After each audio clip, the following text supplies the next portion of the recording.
കർത്താവിന്റെ നിസ്തുല്യമായ നാമം വാഴ്ത്തപ്പെടുമാറാകട്ടെ.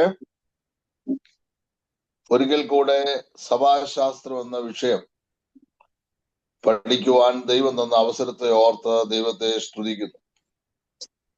നമ്മൾ പഠിച്ചു വരുന്നത് സഭയുടെ അധ്യക്ഷന്മാരും അവരുടെ നിരകളെ കുറിച്ചാണ് നമ്മൾ പഠിക്കുന്നത്. ദൈവത്തിന്റെ സഭ എന്ന് പറയുന്നത് സാർവലൗകിക സഭയാണ്. സാർവലൗകിക സഭയ്ക്ക് ഈ ഭൂമിയിൽ ഒരു നേതാവില്ല. കർത്താവാണ് സഭയുടെ തല. എന്നാൽ ലോക്കൽ സഭകൾക്കാണ് പുതിയ നിയമസഭയിൽ അധിക പ്രാധാന്യത നൽകിയിട്ടുള്ളത്. ഓരോ ലോക്കൽ സഭയുടെയും ലീഡർ എന്ന് പറയുന്നത് സഭാ ശുശ്രൂഷകന്മാരാണ്. സ്തോത്രം. സഭയുടെ നേതൃനിരയിൽ നിൽക്കുന്ന ദൈവദാസന്മാരെ രണ്ടായിട്ട് നമുക്ക് തരംതിരിച്ചു പഠിക്കാം. ഒന്ന്, അസാധാരണ ശുശ്രൂഷകന്മാർ, എക്സ്ട്രാ ഓർഡിനറി മിനിസ്റ്റേഴ്സ്. രണ്ട്, സാധാരണ ശുശ്രൂഷകന്മാർ, ഓർഡിനറി മിനിസ്റ്റേഴ്സ്. ആരൊക്കെയാണ് എക്സ്ട്രാ ഓർഡിനറി മിനിസ്റ്റേഴ്സ്? നമ്മൾ കഴിഞ്ഞ ക്ലാസ്സിൽ ചിന്തിച്ചു. അപ്പോസ്തലന്മാർ, പ്രവാചകന്മാർ, സുവിശേഷകന്മാർ. ഇവരുടെ ശുശ്രൂഷ അസാധാരണമായ ശുശ്രൂഷകളാണ്. ഒന്നുകൂടെ പറഞ്ഞാൽ ലോകവ്യാപകമായ ശുശ്രൂഷയാണ് ദൈവം അവരിൽ കൂടെ ചെയ്യുന്നത്. ഇവരുടെ ശുശ്രൂഷയ്ക്ക് പരിധി നിശ്ചയിച്ചിട്ടില്ല. ഏതെങ്കിലും കാലത്ത് ലോക്കലായിട്ടൊക്കെ ശുശ്രൂഷിച്ചാലും ഇന്നത്തേതിൽ ദൈവം ഇവരുടെ അതിരുകൾ വിശാലമാക്കും. പുതിയ നിയമസഭ ഭൂമിയിൽ ഉള്ള കാലത്തോളം ഈ ശുശ്രൂഷ വൃന്ദങ്ങൾ ഈ ഭൂമിയിൽ കാണുവാൻ തക്കവണ്ണം ഇടയായിത്തീരും. എല്ലാ സ്ഥാനങ്ങളും ഒരാൾക്ക് കിട്ടണമെന്നില്ല. അപ്പോസ്തോലിക ശുശ്രൂഷയും പ്രവചന ശുശ്രൂഷയും സുവിശേഷകന്റെ ശുശ്രൂഷയും ഇടയ ശുശ്രൂഷയും ഉപദേഷ്ടാവെന്ന നിലയിലുള്ള ശുശ്രൂഷയൊക്കെ വ്യത്യസ്ത ശുശ്രൂഷകളാണ്.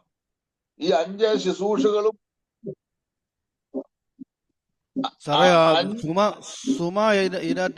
മ്യൂട്ട് ചെയ്യാൻ പറയണേ, ഡിസ്റ്റർബൻസ് ആണ്. ഓക്കെ, ചെയ്തെന്ന് വിശ്വസിക്കുന്നു. Suma sister please mute your phone. അന്നേരം ഈ 5 ശുശ്രൂഷകളും അപ്പോസ്തലനായ പൗലോസിന് ലഭിച്ചിരുന്നു. ചിലപ്പോൾ ഒരു പാസ്റ്റർ പ്രവാചകനാകാം, യുവാഞ്ചലിസ്റ്റ് ആകാം, അങ്ങനെയൊക്കെ ഉണ്ടാകാൻ സാധ്യതയുണ്ട്. 5 ശുശ്രൂഷകൾ ഒരുമിച്ച് ഒരാൾക്ക് കിട്ടണമെന്നില്ല.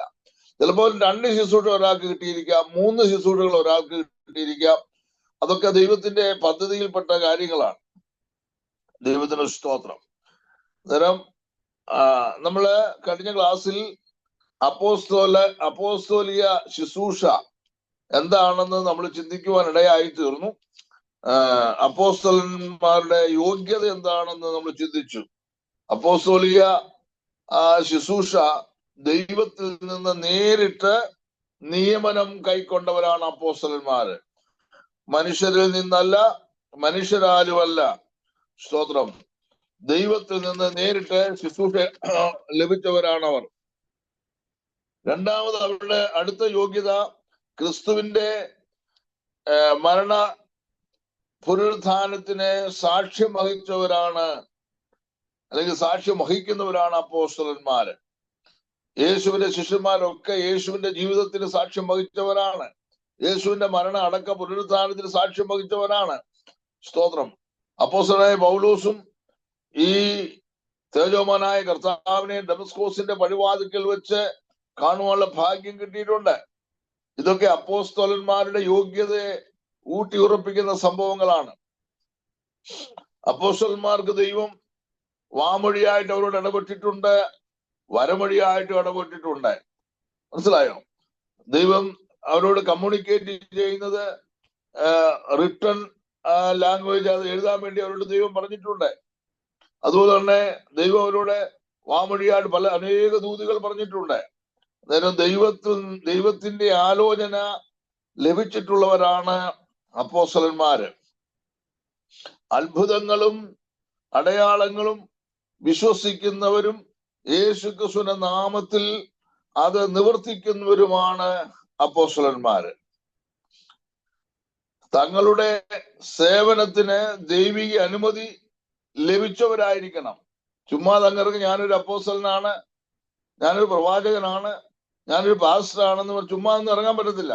അങ്ങനെ ഇറങ്ങുന്ന ധാരാളം ആൾക്കാരുണ്ട്. ദൈവം വിളിക്കാത്തവര്, ദൈവം തിരഞ്ഞെടുക്കാത്തവര്, സ്ഥാനമാനങ്ങൾക്ക് വേണ്ടിയൊക്കെ ബൈബിൾ എടുത്ത് നടക്കുന്ന ധാരാളം ആളുകളുണ്ട്. അവർക്കൊക്കെ അധികം ശിക്ഷാവിധി ഭിന്നത്തിൽ വരുമെന്നുള്ളതിന് യാതൊരു സംശയമില്ല. എന്നാൽ യഥാർത്ഥ ശുശ്രൂഷകന്മാരെ ദൈവം അംഗീകരിച്ചതാണ്. ദൈവത്തിന് സ്തോത്രം. കഴിഞ്ഞ ക്ലാസ്സിൽ മറ്റൊരു കാര്യം നമ്മൾ ചിന്തിച്ചു. അപ്പോസ്തലന്മാരുടെ പേരിൽ തന്നെ ഒരു പുസ്തകം പുതിയ നിയമത്തിലുണ്ട്, അപ്പോസ്തല പ്രവൃത്തികൾ, അല്ലെ? അന്നേരം സഭയുടെ ചരിത്രം അപ്പോസ്തലന്മാരുടെ പേരിലാണ് എഴുതപ്പെട്ടിരിക്കുന്നത്. അപ്പോസ്തല പ്രവൃത്തിയുടെ പ്രത്യേകത എന്ന് പറഞ്ഞാൽ ചർച്ച് ഹിസ്റ്ററിയാണ്, സഭാചരിത്രമാണ് അപ്പോസ്തല പ്രവൃത്തികൾ എന്ന് പറയുന്നത്. അതിനകത്ത് പ്രധാനമായിട്ട് പത്രോസും പൗലോസും പ്രധാന കഥാപാത്രങ്ങളാണ്. അപ്പോസ്തല പ്രവൃത്തിയുടെ പുസ്തകം 1 മുതൽ 12 വരെ അപ്പോസ്തലനായ പത്രോസിന്റെ ലീഡർഷിപ്പ് നമുക്ക് കാണാൻ കഴിയും. പത്രോസിന്റെ പ്രവർത്തനങ്ങളാണ് ആദ്യത്തെ 12 അധ്യായങ്ങളിൽ നമ്മൾ കാണുന്നത്. യെരുശലേമിനെ കേന്ദ്രമാക്കി പത്രോസ് യഹൂദന്മാരുടെ ഇടയിലാണ് പ്രവർത്തിക്കുന്നത്. എന്നാൽ 13 മുതൽ 28 വരെയുള്ള അധ്യായങ്ങൾ പഠിക്കുമ്പോൾ പൗലോസിനെ നമുക്ക് അവിടെ കാണാൻ കഴിയും. അന്ത്യോക്യ സഭയെ കേന്ദ്രീകരിച്ചുകൊണ്ട് അനേക മിഷണറി യാത്രകളൊക്കെ നടത്തി ജാതിയുടെ ഇടയിൽ കർത്താവിന്റെ വേല ചെയ്ത ദൈവദാസനാണ് പൗലോസ്. അന്നേരം യഹൂദന്മാരിൽ നിന്നും ജാതികളിൽ നിന്നും വിളിച്ച് വേർതിരിക്കപ്പെട്ട കൂട്ടമാണ് ദൈവത്തിന്റെ സഭ. അതിനെ ദൈവം അതാത് സമയത്ത് ഓരോ ലീഡേഴ്സിനെ എഴുന്നേൽപ്പിച്ചിട്ടുണ്ടെന്നുള്ള കാര്യം മറന്നു പോകല്ലേ. ദൈവത്തിന് സ്തോത്രം. ദൈവസഭയുടെ ശുശ്രൂഷ വൃന്ദങ്ങളെ പരിചയപ്പെടുത്തുമ്പോൾ 1 കൊരിന്ത്യർ 12:28 നമ്മൾ പഠിക്കുമ്പോൾ ഒന്നാമത് അപ്പോസ്തലന്മാർ എന്നുള്ള പേരോടുകൂടാണ് തുടങ്ങുന്നത്. സഭയിലെ ശുശ്രൂഷ വൃന്ദങ്ങളുടെ ആദ്യം പേര് മെൻഷൻ ചെയ്യുന്നത് അപ്പോസ്തലന്മാരാണ്. യേശുക്രിസ്തുവിനെ മൂലക്കല്ലായിരിക്കെ അപ്പോസ്തലന്മാരും പ്രവാചകന്മാരും എന്ന അടിസ്ഥാനത്തിന്മേൽ പണിതിരിക്കുന്നു, അല്ലെ? എഫേസ്യ ലേഖനം 2:20, 21, 22 ഒന്ന് വായിക്കാം. എഫേസ്യ ലേഖനം 2:20, 21, 22 വായിക്കാം.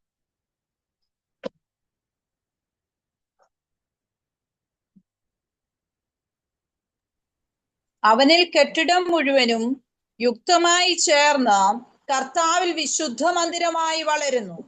അവനിൽ നിങ്ങളെയും ദൈവത്തിന്റെ നിവാസമാകേണ്ടതിന് ആത്മാവിനാൽ ഒന്നിച്ച് പണിതു വരുന്നു.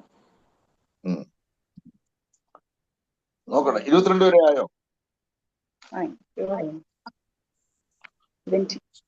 1 കൊരിന്ത്യർ 12:28 വായിക്കും. 1 കൊരിന്ത്യർ 12:28. 20 മുതലല്ലേ? 20 മുതൽ. 20 വായിച്ചില്ലായിരുന്നോ? ഇല്ല. വായിച്ചാട്ടോ. ക്രിസ്തുയേശു തന്നെ മൂലക്കല്ലായിരിക്കെ നിങ്ങളെ അപ്പോസ്തലന്മാരും പ്രവാചകന്മാരും നമുക്ക് ആ വാക്യം വേണ്ടി. ക്രിസ്തുയേശു തന്നെ മൂലക്കല്ലായിരിക്കെ നിങ്ങളെ അപ്പോസ്തലന്മാരും പ്രവാചകന്മാരും എന്ന അടിസ്ഥാനം നോക്കണം, അല്ലെ? 1 കൊരിന്ത്യർ 12:28 ഒന്ന് വായിച്ചേക്കാം.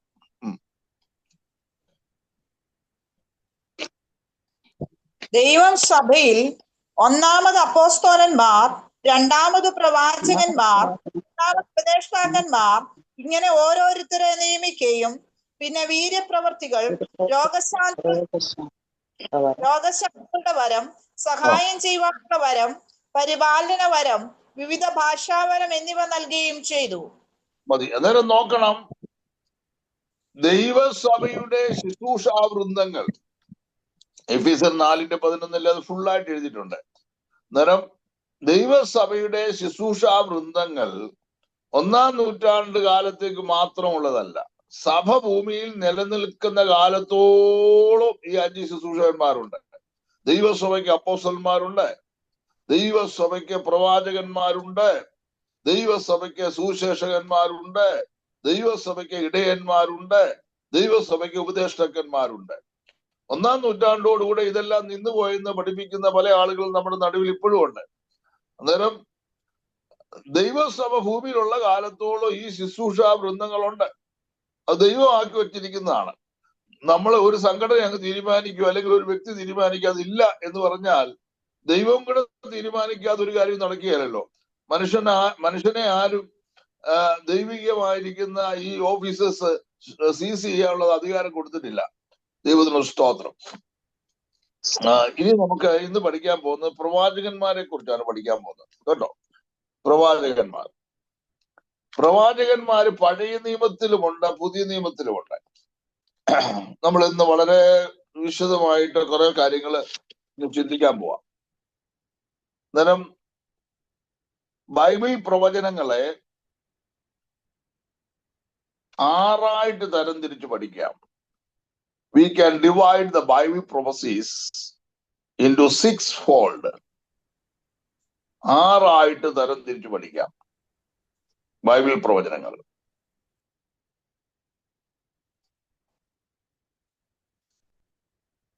First one, local prophecies. Detail ഇന്ന് പറയാന്ന് പറഞ്ഞു. ഡീറ്റെയിൽ ആയിട്ട് ഇന്ന് പറയാം. പോയിന്റ് പറഞ്ഞായിരുന്നു. ഓക്കെ, ഒന്നുകൂടെ ശ്രദ്ധിച്ചോ. ലോക്കൽ പ്രൊഫസീസ്, പ്രാദേശിക പ്രവചനങ്ങൾ. ദൈവത്തിന്റെ ദൂതന്മാർ സോദോം ഗോമറയിൽ വന്ന് ലോത്തിനോട് പറഞ്ഞത്, ഈ ദേശത്തുനിന്ന് വിട്ടുപോ, ഈ ദേശം ദൈവം നശിപ്പിക്കാൻ പോകുന്നെന്നാ പറഞ്ഞത്. അതൊരു ലോക്കൽ പ്രൊഫസിയാ. സോദോം ഗോമോറയുടെ നാശം. അതുപോലെ നമ്മുടെ വാഴ്ത്തപ്പെട്ട കർത്താവ് യെരുശലേമിനെ നോക്കി പറഞ്ഞത് ലൂക്കോസിന്റെ സുവിശേഷം 21-ാം അധ്യായം 5-6 വാക്യങ്ങൾ.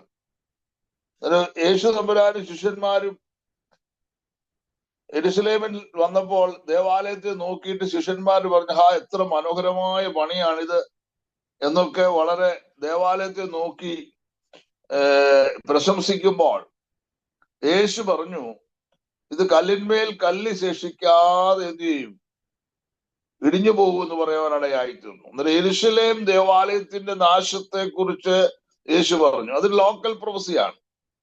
അന്നേരം ബൈബിളിൽ ഇങ്ങനെ ഒത്തിരി കാര്യമുണ്ട്. ഞാൻ ജസ്റ്റ് ഉദാഹരണമായിട്ട് പറഞ്ഞതേ ഉള്ളൂ. ചില വ്യക്തികളെ കുറിച്ച്, ചില സ്ഥലങ്ങളെ കുറിച്ചൊക്കെ ലോക്കലായിട്ടുള്ള ദൂതുകൾ ബൈബിളിലുണ്ട്. അന്നേരം ബൈബിൾ പ്രവചനത്തിൽ വായിക്കുന്ന പ്രവചനമൊക്കെ നമ്മൾ നോക്കുമ്പോൾ കോരശിനെ കുറിച്ചുള്ള പ്രവചനം ആ വ്യക്തിയോടുള്ള പ്രവചനമാണ്. പത്രോസിനോട് ശിമോൻ പത്രോസിനോട് യേശു എന്നാ പറഞ്ഞേ, നീ കേഫയാകും. അത് അവനോടുള്ള പ്രവചനമാണ്, അത് വ്യക്തിപരമാണ്. അന്നേരം ലോക്കലായിട്ടുള്ള ദൂതുകൾ ബൈബിളിലുണ്ട്, local prophecies. Second one, prophecy concerning the Messiah. മശിഹയെ സംബന്ധിച്ച് പ്രവചനങ്ങൾ ബൈബിളുണ്ട്. പ്രധാനമായും പഴയ നിയമം കൂടുതൽ ഭാഗവും മശിഹയെ കുറിച്ചുള്ള പ്രവചനങ്ങളാണ്, അല്ലേ? യെശയ്യാ പ്രവചനം 11-ാം അധ്യായം 1-2 വാക്യങ്ങൾ. വേദപുസ്തകത്തിൽ ആദ്യം മശിഹയെ കുറിച്ച് പറയുന്നത് ആരാ? ആദ്യത്തെ പ്രവചനം, നമ്മൾ വാഴ്ത്തപ്പെട്ട കർത്താവിനെ കുറിച്ചുള്ള ആദ്യത്തെ പ്രവചനം ബൈബിളിൽ നടത്തിയത് ആരാന്ന് പറയാമോ?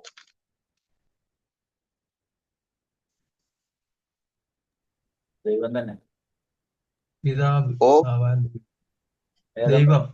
ദൈവം. അതെ, യഹോവയായ ദൈവമാണ്. ഉൽപ്പത്തി പുസ്തകം 3:15 നിങ്ങളൊന്ന് വായിച്ചേ. ഉൽപ്പത്തി പുസ്തകം 3:15.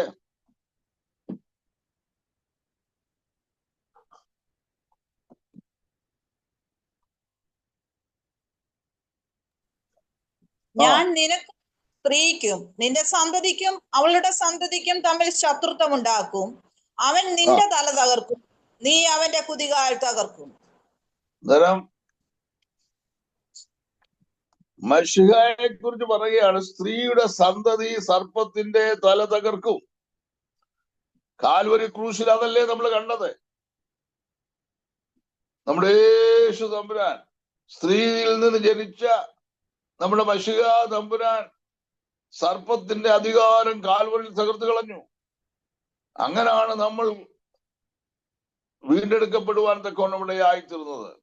നമ്മൾ രക്ഷിക്കപ്പെടാനുള്ള കാരണം യേശുവിന്റെ ക്രൂശ് മരണമാണ്.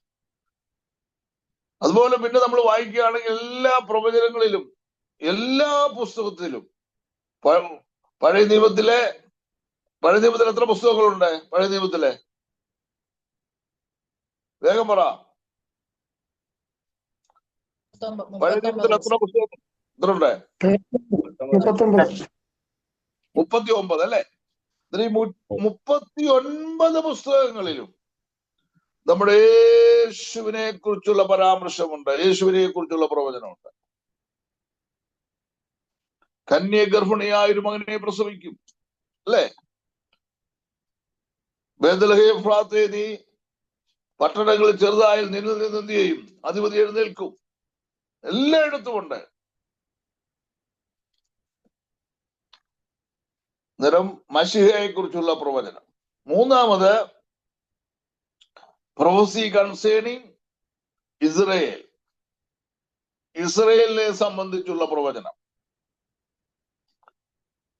ഇസ്രയേലിനെ സംബന്ധിച്ചുള്ള പ്രവചനങ്ങളാണ് പ്രധാനമായി യെശയ്യാവ് മുതൽ മലാക്ക് വരെയുള്ള പുസ്തകങ്ങളിൽ നമ്മൾ കാണുന്നത്.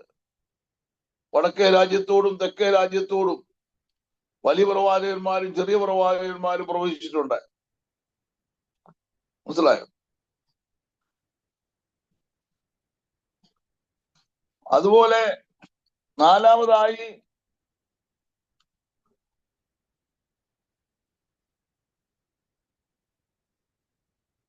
ജാതികളെ കുറിച്ചുള്ള പ്രവചനം, ജെന്റൈൽ നേഷൻസ്. നിനവേ പട്ടണം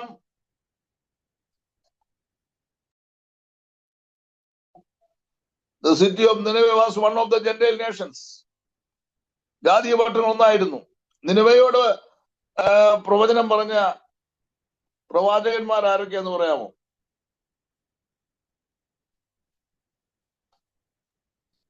നിനവയോട് പ്രവചിച്ച പ്രവാചകന്മാര്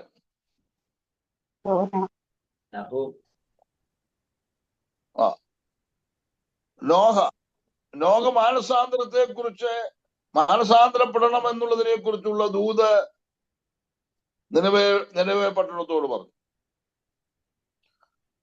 അവർ മാനസാന്തരപ്പെട്ടു. ഏതാണ്ട് 100-ലധികം വർഷങ്ങൾ നിനവേ പട്ടണം അവർ സേവിച്ചുകൊണ്ടിരുന്ന മത്സ്യ ദേവതയെ വിട്ട് യഹോവയെങ്കിലേക്ക് തിരിഞ്ഞു. ഏതാണ്ട് 100 വർഷങ്ങൾ കഴിഞ്ഞപ്പോൾ വീണ്ടും അവർ പാപത്തിലേക്ക്, വിഗ്രഹാരാധനയിലേക്ക് വഴിമാറിപ്പോയി. പിന്നെ ദൈവം രണ്ടാമത് ആ രാജ്യത്തോട് പ്രവചിക്കുവാൻ ദൈവം തിരഞ്ഞെടുത്ത ആളാണ് നഹൂം. നഹൂമിന്റെ പ്രവചനം മാനസാന്തരത്തിന്റെ ദൂതല്ല, ന്യായവിധിയുടെ ദൂതായിരുന്നു. സംഹാരകൻ നിനക്കെതിരെ കയറി വരുന്നു, കോട്ട കാത്തുകൊള്ളുക, അല്ലേ? അന്നേരം ന്യായവിധിയുടെ ദൂതായിരുന്നു നാഹൂം നൽകിയത്. ഇനിയും ഓബദ്യാവിന്റെ പുസ്തകം പഠിച്ചാൽ ഏദോമിനെ കുറിച്ചുള്ള പ്രവചനമാണ്. ബൈബിള് പഠിക്കുമ്പോൾ ജാതികളെ കുറിച്ചുള്ള പ്രവചനങ്ങൾ നമുക്ക് കാണാൻ കഴിയും. ഇപ്പൊ എത്ര പ്രവചനങ്ങളെ കുറിച്ച് പറഞ്ഞു?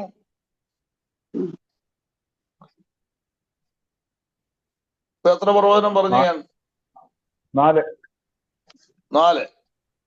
അഞ്ചാമതായി ദൈവസഭയെ കുറിച്ചുള്ള പ്രവചനം, സഭയെ കുറിച്ചുള്ള പ്രവചനം. മനസ്സിലായോ? യെശയ്യാ പ്രവചനം 52-ാം അധ്യായത്തിന്റെ അവസാന ആ ഭാഗം ഒന്ന് വായിച്ചേ. യെശയ്യാവ് 52 ലാസ്റ്റ് പോർഷൻ ഒന്ന് വായിച്ചേ. അതുകൊണ്ട് ഞാൻ അവന് മഹാന്മാരോടുകൂടെ ഓഹരി കൊടുക്കും, ബലവാന്മാരോടുകൂടെ അവൻ കൊള്ള പങ്കിടും. ആ 53 ആണോ? 52 ലാസ്റ്റ്. ദാസൻ കൃതാർത്ഥനാകും, അവൻ ഉയർന്നു പൊങ്ങി അത്യന്തം ഉന്നതനായിരിക്കും. അവന്റെ രൂപം കണ്ടാൽ ആളല്ല എന്നും അവന്റെ ആകൃതി കണ്ടാൽ മനുഷ്യനല്ല എന്നും തോന്നുമാറ് വിരൂപമായിരിക്കൊണ്ട് പലരും നിന്നെ കണ്ട് സ്തംഭിച്ചു പോയതുപോലെ അവൻ പല ജാതികളും കുതിച്ചു ചാടുമാറാക്കും. രാജാക്കന്മാർ അവനെ കണ്ട് വായ് പൊത്തി നിൽക്കും. അവർ ഒരിക്കലും അറിഞ്ഞിട്ടില്ലാത്തത് കാണുകയും ഒരിക്കലും കേട്ടിട്ടില്ലാത്തത് ഗ്രഹിക്കുകയും ചെയ്യും. അത്രേ ഉള്ളൂ. തീർന്നോ? ഒരു സന്തതി അവനെ സേവിക്കും. നിങ്ങൾ കണ്ടോ ആ വാക്യം?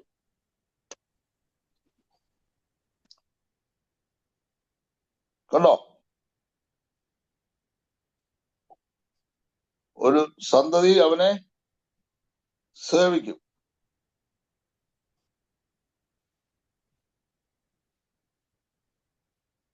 നിങ്ങളുടെ കയ്യിൽ ബൈബിൾ ഒന്നും ഇല്ല? ഉണ്ട് സർ.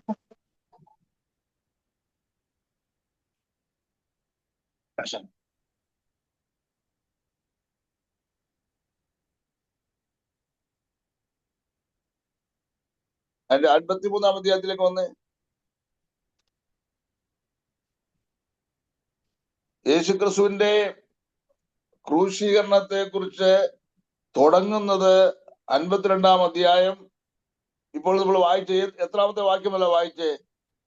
14 മുതൽ 13. 52 13 മുതലാ വായിച്ചത്. അതെ, 52 13 മുതലാണ് നമ്മൾ വായിച്ചത്. 13 53 അധ്യായങ്ങൾ ചേരുമ്പോഴാണ് യേശു ക്രിസ്തുവിന്റെ ക്രൂശീകരണത്തിന്റെ ക്ലിയർ പിക്ചർ വരുന്നത്. ഇനി 53 10 വായിച്ചേ. എന്നാൽ അവൻ അവനെ തകർത്തു കളവാൻ യഹോവയ്ക്ക് ഇഷ്ടം തോന്നി. അവൻ അവന് കഷ്ടം വരുത്തി അവന്റെ പ്രാണനൊരു അകൃത്യയാഗമായി തീർന്നിട്ട് അവൻ സന്തതിയെ കാണുകയും ദീർഘായുസ് പ്രാപിക്കുകയും യഹോവയുടെ ഇഷ്ടം അവന്റെ സാധിക്കുകയും ചെയ്യും. ആമേൻ. എന്തോ അതിന്റെ അർത്ഥം? അവൻ സന്തതിയെ കണ്ടു. കർത്താവായ യേശു ക്രിസ്തുവിന്റെ ക്രൂശ് മരണത്തിലൂടെ ഒരു സന്തതി പിറന്നു വന്നു. അത് ദൈവത്തിന്റെ സഭയാണ്, ദൈവ മക്കളാണ്. ദൈവസഭയുടെ പരാമർശനം അവിടെ ഇൻഡയറക്റ്റ് ആയിട്ട് കൊടുത്തിരിക്കുക. എന്നാൽ പുതിയ നിയമത്തിലേക്ക് വരുമ്പോൾ യേശു പറഞ്ഞു, മത്തായി സുവിശേഷം 16 അധ്യായം 2 വാക്യം യേശു പറഞ്ഞു, I will build my church upon this rock. ഈ പാറമേൽ ഞാൻ എന്റെ സഭയെ പണി. അത് പ്രവചനമാണ്. അത് പെന്തക്കോസ്ത് നാളിൽ അത് ഫുൾഫിൽ ചെയ്യുവാൻ തക്കവണ്ണം ഇടയായി തീർന്നു. മനസ്സിലായോ? ദൈവസഭയെ കുറിച്ചുള്ള പരാമർശം പഴയ നിയമത്തിൽ ഇത് തലമുറകൾക്കൊക്കെ മറഞ്ഞു കിടന്ന മർമ്മമാണ്. പൂർവ്വകാലങ്ങൾക്ക് പൂർവ്വപിതാക്കന്മാർക്കും തലമുറകൾക്കൊക്കെ മറഞ്ഞു കിടന്നൊരു മർമ്മമാണിത്. അത് വിശുദ്ധന്മാർക്കാണ് കർത്താവ് വെളിപ്പെടുത്തി തരുവാനിടയായി തീർന്നത്. കൃപയാൽ പുതിയ നിയമസഭയുടെ ഒരു അംഗമാകാനുള്ള ഭാഗ്യമൊക്കെ ദൈവം നമുക്ക് തരുവാനിടയായി തീർന്നു. നമ്മൾ ദൈവമക്കളാണ്, മണവാട്ടി സഭയുടെ അംഗങ്ങളാണ്, ക്രിസ്തുവിന്റെ മക്കളാണ്. സ്തോത്രം. ദൈവസഭ എന്ന് പറയുന്ന വലിയ പ്രസ്ഥാനത്തിന്റെ ഒരു ഭാഗം വഹിപ്പാൻ ദൈവം നമ്മളെ സഹായിച്ചു. നമ്മുടെ പ്രിവിലേജസ് ഒന്നും മറന്നു പോകല്ല. നമുക്ക് പ്രതിഫലമുണ്ട്, നമുക്ക് നിത്യതയുണ്ട്. നമ്മുടെ നിത്യവാസം ഒരിക്കലും അവസാനിക്കുന്നില്ല.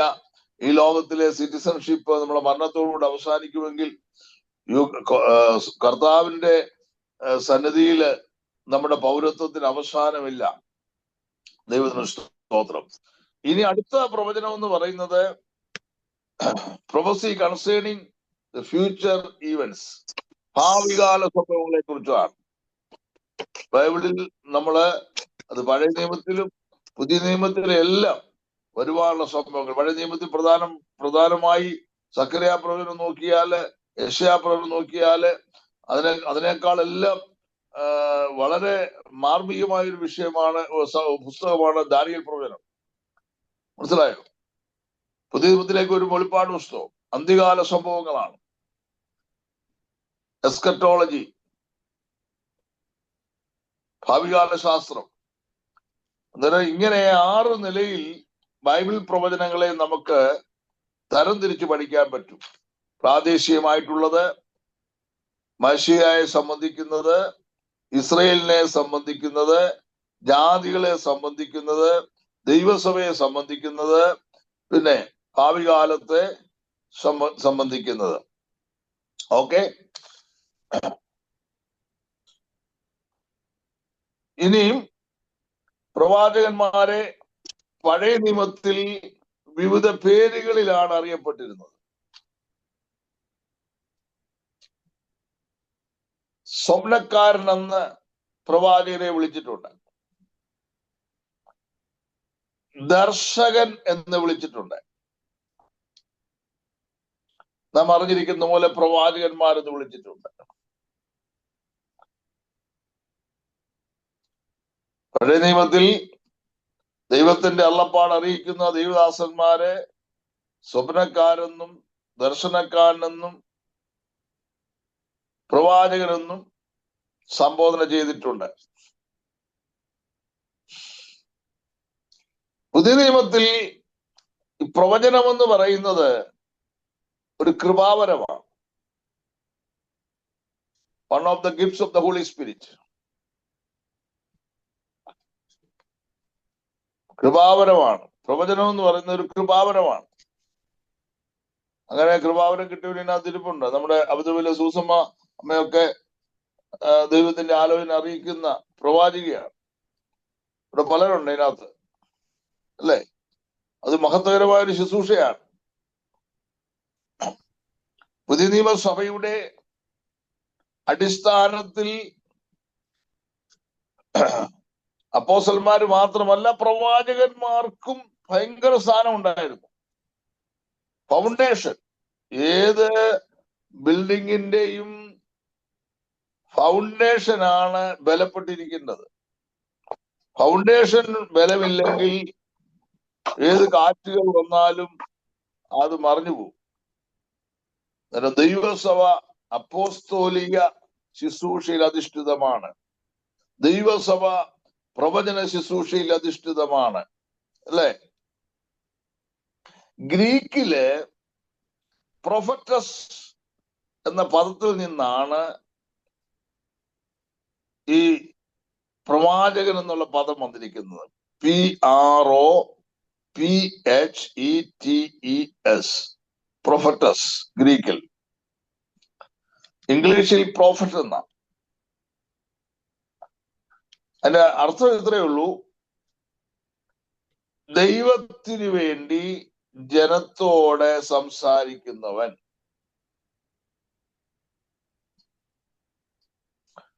One who is speaking to the people instead of God. ദൈവത്തിന് പകരം മനുഷ്യനോട് സംസാരിക്കുന്നവൻ.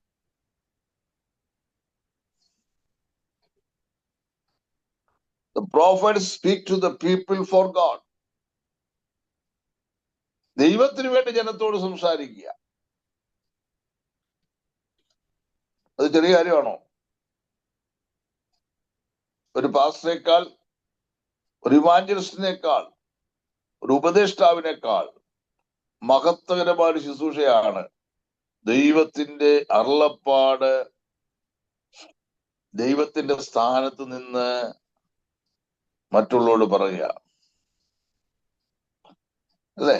യഹോവ ഇപ്രകാരം അരുളി ചെയ്യുന്നു. യഹോവയുടെ അരുളപ്പാട്. എല്ലാവർക്കും ഈ ദൂത് കിട്ടിയല്ല. പ്രിയ മേഴ്സി പ്രസംഗിച്ചോ പറഞ്ഞല്ലോ, ദൈവം തനിക്ക് ബോധിച്ചവരെ അടുക്കൽ വിളിച്ചു. ബോധിച്ചവരെ. നമ്മളൊക്കെ ഒന്ന് ഓർത്തു നോക്കിക്കേ. 6-ാം മണി നേരത്തും 9-ാം മണി നേരത്തും 11-ാം മണി നേരത്തും 3-ാം മണി നേരത്തും ഒക്കെ മെനക്കെട്ട് അവിടെ ഇവിടെങ്ങളൊക്കെ നിന്നവരാ. കൃപയാൽ ന്യായമായി തരാമെന്ന് പറഞ്ഞ് നമ്മളെ കർത്താവ് എന്ത് ചെയ്തു? ഹല്ലേലൂയ, വിളിച്ച് കർത്താവിന്റെ മുന്തിരിത്തോട്ടത്തിലാക്കി. ന്യായമായത് തരാം. Hallelujah, price the Lord. അങ്ങനെ കർത്താവിൽ നിന്ന് ന്യായമായത് വാങ്ങിച്ചുകൊണ്ടിരിക്കുന്ന ദൈവമക്കളെ ഓർത്ത് ഞാൻ ദൈവത്തെ സ്തുതിക്കുന്നു. അല്ലേ? നിങ്ങളുടെ ഡിവൈസ് ഒക്കെ ഒന്ന് മ്യൂട്ട് ചെയ്ത് വെക്കണേ പ്ലീസ്. സ്തോത്രം. ന്യായമായത് തരാം, ന്യായമായത് തരാം, ന്യായമായത് തരാം. Hallelujah, Jesus, thank you Lord.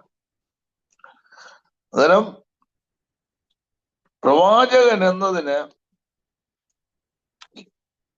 എബ്രായ ഭാഷയിൽ 3 പദങ്ങളുണ്ട്. ഒന്ന് റോയെ, ROEH, റോയെ, ROEH. രണ്ടാമത്തെ പദം നബി, അത് കോമൺ ആണ്, നമുക്ക് എല്ലാവർക്കും അറിയാം. NABI, നബി. പ്രവചന ഗ്രന്ഥങ്ങൾക്ക് യഹൂദന്മാരെ തനാക്ക് എന്ന് പറയുന്ന പുസ്തകത്തിനകത്ത് പ്രവചന ഗ്രന്ഥങ്ങൾക്ക് കൊടുത്തിരിക്കുന്നത് നവീംസ് എന്നുള്ള ഇതാണ്. മൂന്നാമത് എബ്രായ പേര് ഹോസെ, HOZEH, ഹോസെ. എബ്രായ ഭാഷയിൽ പ്രവാചകന്മാർക്ക് 3 നിലയിലുള്ള പേരുകളുണ്ട്: റോയെ, നബി, ഹോസെ. ആരാണ് പ്രവാചകൻ? ദൈവശ്വാസ്യതയുള്ള ആളാണ് പ്രവാചകൻ. A prophet is authorized by God. ദൈവത്താൽ അംഗീകാരമുള്ളവരാണ്. ഈ പ്രവചന ശുശ്രൂഷ ദൈവത്താൽ ഫലമേൽപ്പിക്കപ്പെട്ടതാണ്. He is an authorized person. Who authorized? God himself authorized. ദൈവം തന്നെ ഓതറൈസ് ചെയ്തതാണ്. ദൈവശ്വാസ്യതയുള്ള ആളാണ്. പറഞ്ഞാൽ അങ്ങനെ നടക്കും, അല്ലേ? നമുക്കറിയാം, നമ്മുടെ ചുറ്റും പ്രവചനം പറയുന്ന ഒരുപാട് ആൾക്കാരുണ്ട്. ലക്ഷണം പറയുന്നവരുണ്ട്, അല്ലേ? ലക്ഷണം പറയുന്നവരുണ്ട്. മന്ത്രവാദികള് ഭാവികാലം പറയും. ശകുനവാദികൾ. ഇതൊന്നും പ്രവാചകന്മാരല്ല. അതൊക്കെ ഈവിൾ സ്പിരിറ്റ് ആണ്.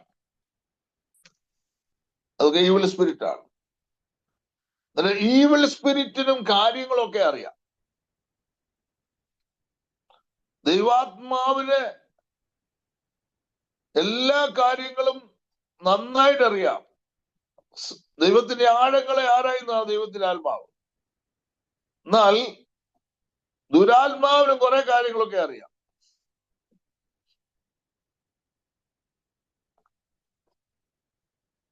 ആയിരത്തി 1999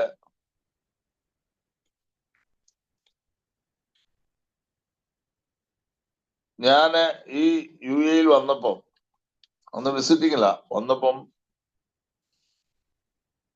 ഒരു ആലപ്പുഴക്കാരനൊരു അച്ഛൻ, കത്തോലിക്കനാണ്. പുള്ളിയാണ് എനിക്ക് വിസ എടുത്തു തന്നത്. എന്റെ മൂത്ത ബ്രദറിലോ ഇവിടെ ഉണ്ടായിരുന്നു, അദ്ദേഹത്തിന്റെ ഒരു സ്നേഹിതനാണ്. അങ്ങനെയാണ് അദ്ദേഹം വിസ എടുത്തത്.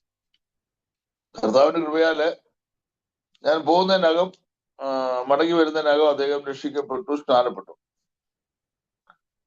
അന്നേരം അദ്ദേഹം എന്നോട് പറഞ്ഞു, പാസ്റ്റർ ഇവിടെ നിൽക്കണം, ഞാൻ വിസ എടുത്തു തരാം. ഇത് ആ കാലഘട്ടത്തിൽ റാസൽ കൈമയിൽ എനിക്കൊരു സഭ ഉണ്ടാകാനിടയായി. അജ്മാനിൽ ഒരു കൂട്ടായ്മ ഉണ്ടായി. 2 കൂട്ടായ്മയുണ്ട്. അന്നേരം ഇദ്ദേഹം വിസ എടുത്തു തരാമെന്ന് പറഞ്ഞു. അങ്ങനെ കാര്യങ്ങളെല്ലാം ഉറപ്പിച്ച് ഞാൻ നാട്ടിൽ വന്നു. ഈ കാര്യം എനിക്കും ദൈവത്തിനും മാത്രമേ അറിയത്തുള്ളൂ, വേറെ ആർക്കും അറിയത്തില്ല. വീട്ടിൽ വന്നു കഴിഞ്ഞപ്പം, ഞാൻ വന്ന ദിവസം ഇങ്ങനെ വഴിയെ കിടക്കെ ലക്ഷണം പറയുന്ന ഒരു സ്ത്രീ, ഞാൻ ആദ്യമായിട്ട് അവരെ കാണും. അവര് നമ്മുടെ വീട്ടിൽ വന്നു. വീട്ടിൽ എന്തെങ്കിലും കിട്ടാൻ വേണ്ടി വന്ന എന്നെ കണ്ടപ്പോഴേ പറഞ്ഞു, പിന്നെ വിദേശത്ത് നിന്ന് വന്നതാണ്, ഇനി ഉടനെ പോകാം. മനസ്സിലായോ? ആരോട് പറയിപ്പിക്കുന്ന പോലെ ആ ദൂത് പറഞ്ഞു. എനിക്ക് ആ ദൂത് കേട്ടപ്പോൾ ഒട്ടും സന്തോഷം തോന്നിയില്ല. കാരണം അവരിൽ വ്യാപരിക്കുന്ന പിശാചാന്ന് മനസ്സിലാക്കി ഞാൻ അവരോട് യേശു ക്രിസ്തുവിനെ കുറിച്ചും രക്ഷയുടെ ആവശ്യതയെ കുറിച്ച് സംസാരിക്കാൻ തുടങ്ങി. ഇത് സംസാരിക്കാൻ തുടങ്ങിയപ്പോ അവിടെയുള്ള ഈവിൾ സ്പിരിറ്റ് അവരെ അവിടെ നിർത്താതെ പെട്ടെന്ന് എന്റെ മുമ്പിൽ നിന്ന് അവരങ്ങ് ഓടിപ്പോയി. മനസ്സിലായോ? അപ്പോസ്തലനായ പൗലോസും ശീലാസും ഫിലിപ്പിയിൽ കർത്താവിന്റെ മഹത്വമുള്ള വേല ചെയ്തപ്പോൾ അവിടെ ഒരു വെളിച്ചപ്പാടത്തുകാരിയായ ഒരു സ്ത്രീ, ലക്ഷണം പറയുന്ന ഒരു സ്ത്രീ പൗലോസിനെയും ശീലാസിനെയും സംബോധന ചെയ്തതും ദൂത് തെറ്റായിട്ടല്ല, കറക്റ്റ് ദൂതായിട്ടാ പറഞ്ഞത്. ഇവർ അത്യുന്നതനായ ദൈവത്തിന്റെ ദാസന്മാർ, രക്ഷാമാർഗം നിങ്ങളോട് അറിയിക്കുന്നവര്. പക്ഷെ ഇതിങ്ങനെ പല ആവർത്തി ചെയ്തപ്പോൾ പൗലോസിന് മുഷിച്ചിലുണ്ടായി, അവളിലുള്ള ഭൂതത്തെ ശാസിച്ചു. അന്നേരം അങ്ങനെ ഞാൻ പറഞ്ഞു വരുന്നത്, ഇങ്ങനെയും ദൂത് പറയുന്നവരുണ്ട്, ഇങ്ങനെയും ലക്ഷണം പറയുന്നവരുണ്ട്. അവരൊന്നും അടുത്ത് പോകരുത്, ഒരിക്കലും പോകരുത്. നമ്മളെ കുറിച്ചുള്ള ദൈവത്തിന്റെ ആലോചന അവരുടെ കയ്യിലല്ല ഇരിക്കുന്നത്, ദൈവത്തിന്റെ കരങ്ങളിലായിരിക്കുന്നത്. ദൈവത്തിന്റെ ആത്മാവാണ് നമ്മളെ നടത്തുന്നത്. മനസ്സിലായോ? ഒരുപക്ഷെ അവര് പറയുന്നത് സത്യമായിരിക്കാം, കറക്റ്റ് ആലോചനയായിരിക്കാം, പക്ഷെ അവരിൽ വ്യാപരിക്കുന്ന ആത്മാവ് കറക്റ്റ് അല്ലെന്ന് ആദ്യം ഓർക്കണം. മനസ്സിലായോ? നമ്മളെ തകർക്കാൻ വേണ്ടി ചിലപ്പോൾ നല്ല കാര്യങ്ങൾ ആദ്യം പറഞ്ഞു തരും. അവരുടെ കുടുക്കിലും കെണിയിലും അകപ്പെട്ടു പോയാൽ പിന്നെ നമുക്ക് രക്ഷ പ്രാപിപ്പാൻ കഴിയത്തില്ല. ആകയാല് എന്താണ് നമ്മൾ പറഞ്ഞു വരുന്നത്? ലക്ഷണം പറയുന്നവരെ, പിന്നെ ജപിക്കുന്ന ചില സന്യാസിമാര്, മന്ത്രവാദികള്, ശകുനവാദികള് ഒക്കെ ഈ ലോകത്തുണ്ട്. അവരെല്ലാം വിട്ടൊഴിയണം. ഇവരൊന്നും പ്രവാചകന്മാരല്ല. ആരാണ് പ്രവാചകന്മാര്? ദൈവം നിർബന്ധിച്ച് സ്വയം സമ്മതിച്ചു പോയവരാണ് പ്രവാചകന്മാര്. ചില വാക്യങ്ങൾ വായിക്കണം കേട്ടോ. യെരമ്യാ പ്രവചനം 20-ാം അധ്യായം 7-ാം വാക്യം. യെരമ്യാ പ്രവചനം 20:7.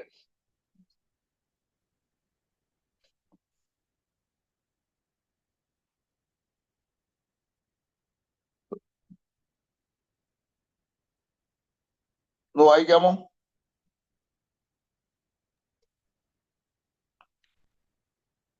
യഹോവേ, നീ എന്നെ സമ്മതിപ്പിക്കുകയും ഞാൻ സമ്മതിച്ചു പോവുകയും ചെയ്തു. നീ ബലം പ്രയോഗിച്ച് യെരമ്യാ പ്രവാചകൻ പറയുകയാണ്, ദൈവമേ നീ എന്നെ എന്ത് ചെയ്തു? സമ്മതിപ്പിക്കുകയും ഞാൻ സമ്മതിച്ചു പോവുകയും ചെയ്തു. സ്തോത്രം. ഇംഗ്ലീഷിലെ നീ എന്നെ ചതിയിൽ അകപ്പെടുത്തി ഇതിനകത്ത് കൊണ്ടുവന്ന അതുപോലെ ദൈവം ചെയ്ത ഓരോരുത്തരെ. മനസ്സിലായോ? ഒരിക്കലും പ്രതീക്ഷിക്കാത്ത നിലയിലാണ് ദൈവം എന്ത് ചെയ്തത്. സ്തോത്രം. യെരമ്യാവിനെ ദൈവം വിളിച്ചപ്പോൾ അവനങ്ങ് ഒടിഞ്ഞു മാറിയതല്ലേ, ആഗ്രഹിച്ചല്ലോ. നമ്മൾ മനസ്സിലാക്കേണ്ട വിഷയം, യഥാർത്ഥ ദൈവവിളിയുള്ള ഭക്തന്മാരെ നമ്മൾ പരിശോധിച്ചാൽ ഇവർ ഒരിക്കലും ഈ ശുശ്രൂഷയ്ക്ക് വരാൻ ആഗ്രഹിച്ചവരല്ല, നിർബന്ധത്താൽ ദൈവം അത് നമ്മൾ ഏൽപ്പിച്ചതാണ്, അല്ലെ? ദൈവിക ദൂതുകൾ ദൈവത്തിൽ നിന്നും പ്രാപിച്ച് അവയിൽ കൂട്ടുചേർക്കാതെ പ്രസിദ്ധം ചെയ്യുക എന്നുള്ളതാണ് പ്രവാചകന്റെ ജോലി. എന്താണ് പ്രവാചകന്റെ ജോലി? ദൈവീയ ദൂതുകൾ ദൈവത്തിൽ നിന്ന് പ്രാപിച്ച് അവയിൽ ഒട്ടും കൂട്ടുചേർക്കാതെ, നമ്മുടെ കാര്യങ്ങളൊന്നും അതിനെത്തിടാൻ പാടില്ല, കൂട്ടുചേർക്കാതെ പ്രസിദ്ധം ചെയ്യുകയാണ് പ്രവാചകന്റെ ജോലി. മനസ്സിലായോ? ഈ കൂട്ടുചേർക്കുക എന്നൊക്കെ പറയുമ്പോ എന്നാന്നുള്ളത് ഞാനത് പറഞ്ഞു മനസ്സിലാക്കി തരാം. കുറെ വർഷങ്ങൾക്ക് മുമ്പ് ചിങ്ങമനത്തൊരു അയ്പ്പച്ചാൻ എന്ന് പറഞ്ഞൊരു പ്രവാചകൻ ഉണ്ടായിരുന്നു. അദ്ദേഹം ഇന്ന് നിത്യതയിൽ വിശ്രമിക്കുന്നു. അത് നല്ലൊരു പ്രവാചകനാണ്. ഒരു മീറ്റിങ്ങില് അദ്ദേഹം ഒരു സഹോദരന്റെ തലയെ കൈവച്ചിട്ട് പറഞ്ഞു, സഹോദര, ദൈവം നിന്നെ ബോംബെ പട്ടണത്തിലേക്ക് അയക്കാൻ പോകുന്നു. നിങ്ങൾ എല്ലാരും ഇവിടെ ഉണ്ടല്ലോ അല്ലെ? അന്നേരം ബോംബെ പട്ടണത്തിലേക്ക് അയക്കാൻ പോവാന്ന് പറഞ്ഞു. അങ്ങനെ മീറ്റിംഗ് എല്ലാം കഴിഞ്ഞു. ചില ദിവസങ്ങൾ കഴിഞ്ഞപ്പോൾ ഈ ദൂത് കേട്ട ആള് ബോംബെയിലല്ല പോയത്. അദ്ദേഹം നമ്മുടെ നിമ്മി സിസ്റ്ററൊക്കെ താമസിക്കുന്ന സിംഗപ്പൂരിലേട്ടാ പോയത്.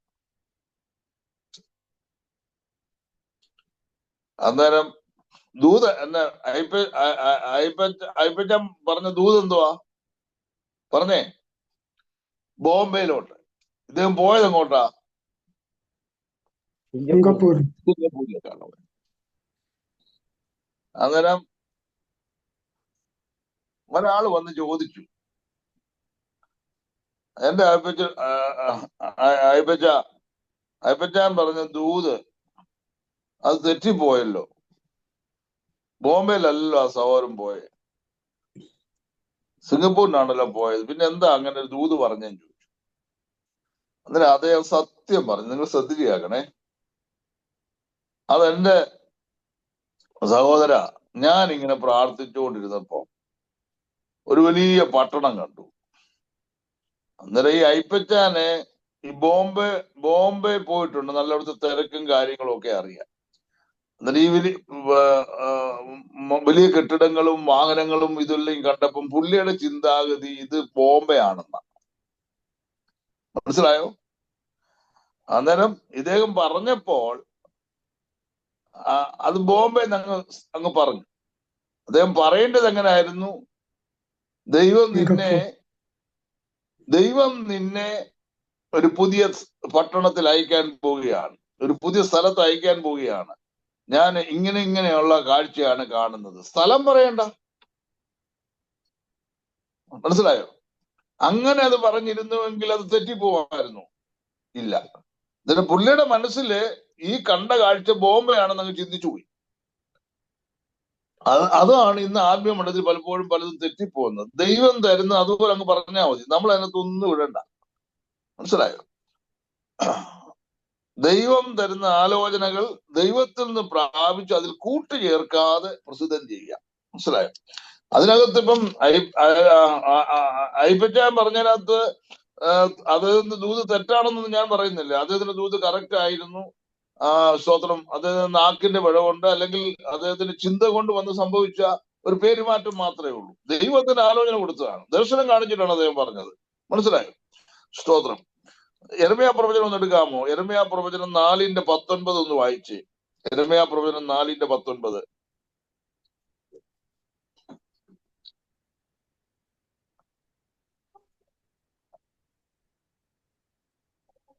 അയ്യോ എന്റെ ഉദരം എനിക്ക് നോവ് കിട്ടിയിരിക്കുന്നു. അയ്യോ എന്റെ ഹൃദയഭിത്തികൾ എന്റെ നെഞ്ചിടിക്കുന്നു. എനിക്ക് മിണ്ടാതെ ഇരുന്നുകൂടാ. എന്റെ ഉള്ളം കാഹളനാദവും യുദ്ധത്തിന്റെ മിണ്ടാതെ ഇരുന്നുകൂടാ. ദൈവം ഒരു മനുഷ്യനെ ആലോചന കൊടുത്ത് ആക്കി വെച്ചിട്ടുണ്ടെങ്കിൽ അത് പ്രസിദ്ധം ചെയ്യുന്നത് വരെ ഒരു സ്വസ്ഥതയില്ല. ദൈവം ഒരുവൻ അള്ളപ്പാട് കൊടുത്താൽ അത് അടക്കി വെക്കാനുള്ളതല്ല, അത് പറയുന്നത് വരെ അവന് സ്വസ്ഥതയില്ല. യെരമ്യാ പ്രവചനം 20:9 കൂടെ ഒന്ന് വായിച്ചേ. 20:9.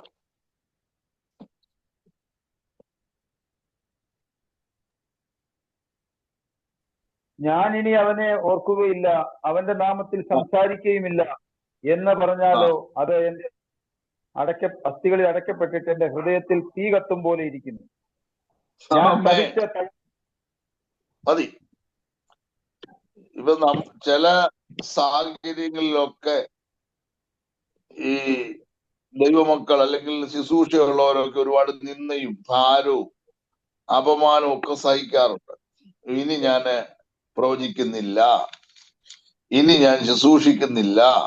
കാരണം നമുക്ക് ഒരുപാട് നെഗറ്റീവ് ആയിട്ടുള്ള പ്രശ്നങ്ങൾ വരികയാണ്. നമ്മൾ കർത്താവിന്റെ പേരിൽ നിൽക്കുമ്പോൾ ഒരുപാട് വിഷയങ്ങൾ വരും. അന്ന് ഇനി ഞാനതൊന്നും ചെയ്യുന്നില്ല എന്ന് പറയുമ്പോൾ, ഇനി പറയുന്നില്ല എന്ന് പറയുമ്പോൾ അല്ലേ, യെരമ്യാ പ്രവാചകൻ എന്താ പറയുന്നത്?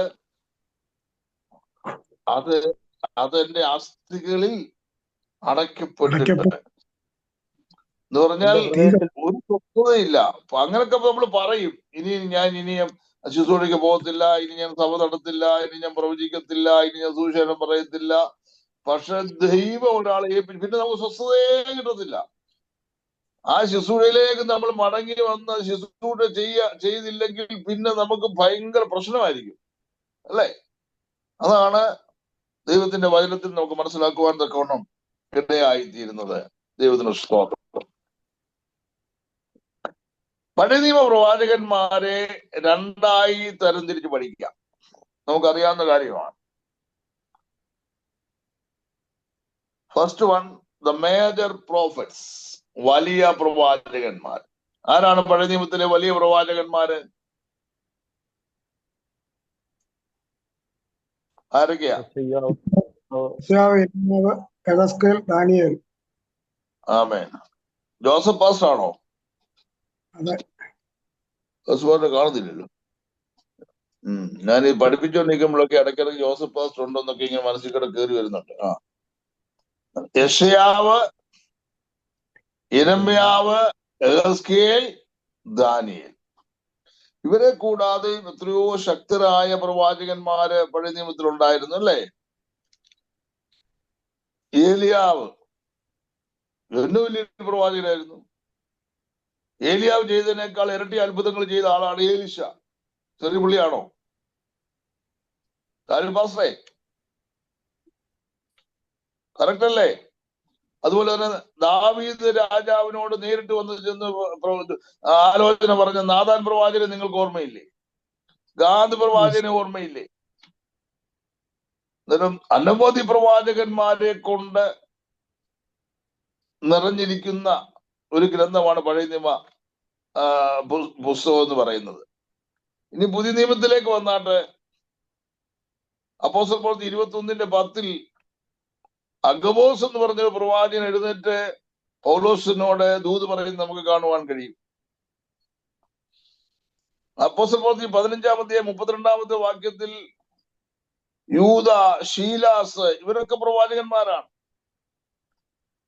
എന്തിനേറെ പറയുന്നു, ലൂക്കോസിന്റെ സുവിശേഷം 2-ാം അധ്യായത്തിൽ വൃദ്ധയായിരിക്കുന്ന ഒരു വിധവയായ ഒരു മാതാവിനെ കാണാൻ കഴിയും. ആ മാതാവിന്റെ പേരെന്നാ? ഹന്ന. ഹന്ന എന്ന പ്രവാചകി. അന്നേരം ബൈബിൾ പ്രവാചകന്മാരെ അക്സെപ്റ്റ് ചെയ്യുന്നുണ്ട്, പ്രവാചകിമാരെ അക്സെപ്റ്റ് ചെയ്യുന്നുണ്ട്. ഇസ്രായേലിന്റെ ന്യായപാലകയായിരുന്ന ദെബോറ ഒരു പ്രവാചകിയായിരുന്നു. മനസ്സിലായോ? അപ്പോസ്തല പ്രവൃത്തിയുടെ പുസ്തകം എടുക്കാവോ? 21-ാം അധ്യായം 8 മുതൽ 10 വരെ ഒന്ന് വായിച്ചേ.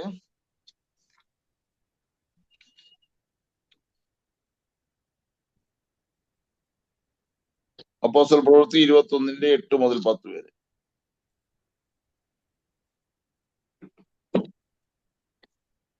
പിറ്റേന്നാൾ ഞങ്ങൾ പുറപ്പെട്ട് കൈസരിയിലെത്തി.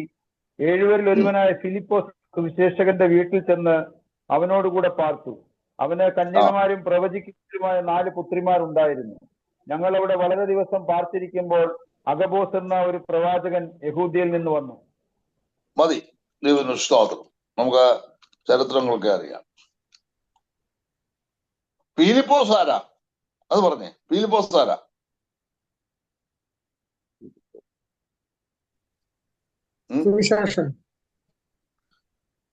ഫിലിപ്പോസ് ഒരു സുവിശേഷകനാണ്. ഫിലിപ്പോസിനെ ആദിമ സഭ തിരഞ്ഞെടുത്തത് എന്തിനു വേണ്ടിയാ?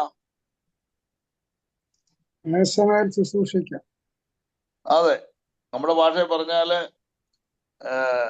ഫുഡൊക്കെ സെർവ് ചെയ്യാന്, പിന്നെ എല്ലാവർക്കും വേണ്ടതൊക്കെ കിട്ടുന്നു എന്നൊക്കെ അറിയാൻ, അങ്ങനെയൊക്കെയുള്ളൊരു ശുശ്രൂഷയ്ക്കാ തെരഞ്ഞെടുത്തത്.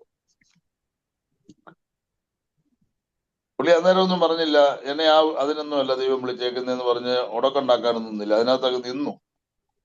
പക്ഷെ സമയമായപ്പോൾ ദൈവം ഫിലിപ്പോസിനെ ശുശ്രൂഷയ്ക്ക് അങ്ങോട്ട് അയച്ചു. എന്തെല്ലാം ശുശ്രൂഷകളാ ദൈവം ചെയ്തല്ലേ. ഫിലിപ്പോസിനെ ദൈവം അയച്ചു. ഒത്തിരി ശുശ്രൂഷകൾ പല പട്ടണങ്ങൾ ചെയ്തു. ഞാൻ അതിനകത്ത് പഠിക്കുന്ന ഒരു ആത്മീയ മർമ്മം പറയാം. ഫിലിപ്പോസ് ഒരു സുവിശേഷകൻ. പുള്ളിയുടെ മക്കളോ പറഞ്ഞേ പ്രവാചകിമാര്. എന്നാൽ ആ കുടുംബത്തിന്റെ സന്തോഷം നിങ്ങൾ നോർത്തേ. അപ്പൻ സുവിശേഷ വേല ചെയ്യുന്നു, അപ്പൻ രക്ഷയുടെ ദൂത് ജനത്തോട് പറയുന്നു, മക്കള് ദൈവത്തിൽ നിന്നുള്ള ദൈവത്തിന്റെ ആലോചന മറ്റുള്ളവരോട് പറയുന്നു. ആ പദമൊക്കെ വളരെ നമ്മൾ വിചാരിക്കും എന്തിനാ ഇതൊക്കെ എഴുതി വെച്ചേക്കുന്നത്. ഫിലിപ്പോസിനെ പ്രവചിക്കുന്ന 4 എന്തുവാ കന്യകമാരുണ്ടായിരുന്നു അല്ലേ, പെൺമക്കൾ. ഇതിനെല്ലാം അർത്ഥമുണ്ട്, ചുമ്മാതല്ല. ബൈബിളിലെ ഓരോ വേടിനും കുത്തിനും കോമായ്ക്കും ഒക്കെ ഒത്തിരി അർത്ഥമുണ്ട്. എന്ന് പറഞ്ഞാൽ ലോകത്തോടെ ഇടപഴകാത്ത തലമുറകളാണ് ഫിലിപ്പോസിന്റെ തലമുറകൾ. ഒരാമയം പറയാമോ?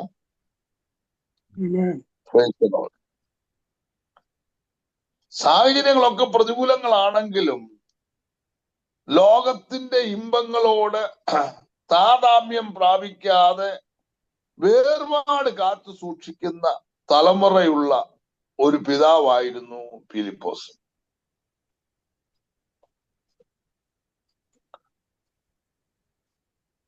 അന്നേരം പ്രവചന ശുശ്രൂഷ പഴയ നിയമ കാലഘട്ടങ്ങളിലും പുതിയ നിയമ കാലഘട്ടങ്ങളിലും ദൈവം കൊടുക്കുന്ന വരദാനമാണെന്നുള്ള കാര്യം മറന്നു പോകല്ലേ. ദൈവത്തിന് സ്തോത്രം. എന്നാൽ ഇന്ന് ആത്മീയ മണ്ഡലങ്ങളിൽ ഭയങ്കര ഡിസ്പ്യൂട്ട് ഉണ്ട്. പ്രവചനം ഇന്ന് ഇല്ലെന്ന് പറയുന്ന ഒരുപാട് ആൾക്കാരുണ്ട് അല്ലേ. പ്രവചനം ഇന്ന് ഇല്ല. നമുക്കിനി അത് ഉണ്ടോ ഇല്ലയോ എന്നൊന്ന് പഠിക്കാൻ പോവാണ്. അതിന് മുമ്പ് ഒരു 5 മിനിറ്റ് നിങ്ങൾക്ക് ഞാൻ ബ്രേക്ക് തരികയാണ് കേട്ടോ. ഒരു 5 മിനിറ്റ് ഷോർട്ട് ബ്രേക്ക്.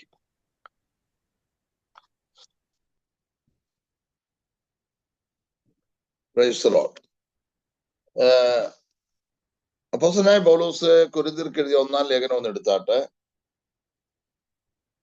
അതിന്റെ 13-ാം അധ്യായം 8-ാം വാക്യം വായിക്കാം.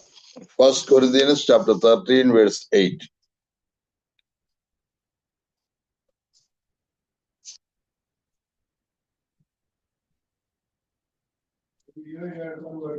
സ്നേഹം ഒരു നാൾ ഉതിർന്നു പോകുകയില്ല. പ്രവചനപരമോ അത് നീങ്ങിപ്പോകും, ഭാഷാപരമോ അത് നിന്നുപോകും, ജ്ഞാനമോ അത് നീങ്ങിപ്പോകും. അംശമായി മാത്രം നാം അറിയുന്നു, അംശമായി മാത്രം പ്രവചിക്കുന്നു. ദൈവത്തിന് സ്തോത്രം. പ്രത്യേകിച്ച് ഈ വേദഭാഗം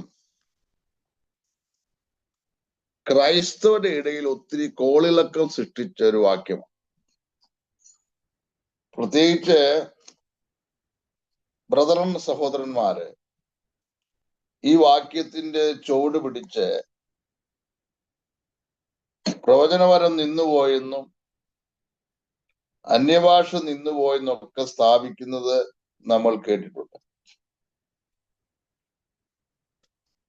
ആ വാക്യം ശരിക്കൊന്ന് വായിച്ചാൽ മനസ്സിലാക്കുന്നത് പ്രവചനപരമോ അത് നീങ്ങിപ്പോകും. ഇപ്പൊ നമ്മളിവിടെ പ്രസംഗിക്കുകയാണ്, ദൈവസഭ ഇവിടുന്ന് എടുക്കപ്പെടും. നാളെ ഒരാൾ പറയാണ് ദൈവസഭ എടുത്തു, ദൈവസഭ ഇവിടുന്ന് എടുക്കപ്പെട്ടെന്ന് പറഞ്ഞു കഴിഞ്ഞാൽ അത് നിങ്ങൾ സമ്മതിക്കുമോ?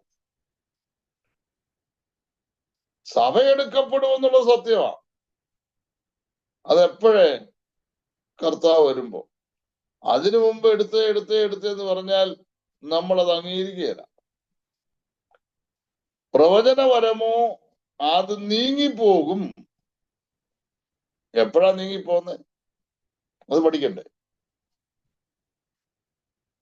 ഭാഷാപരമോ എന്ത് ചെയ്യും? നിന്നു പോകും. ഇന്ന് ഭാഷാപരമൊന്നും ഇല്ലേ? ഭാഷയുടെ വരവില്ലായിരുന്നെങ്കിൽ ഇന്ന് ലോകത്ത് ദൈവമക്കൾക്കൊന്നും നിലനിൽപ്പില്ലായിരുന്നു.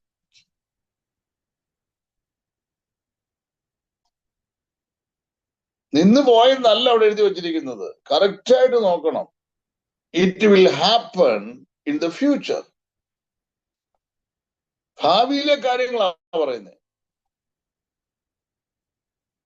സഭാ കാലഘട്ടത്തിൽ അത് നിന്ന് പോകുമെന്നല്ല അവിടെ എഴുതി വെച്ചിരിക്കുന്നത്.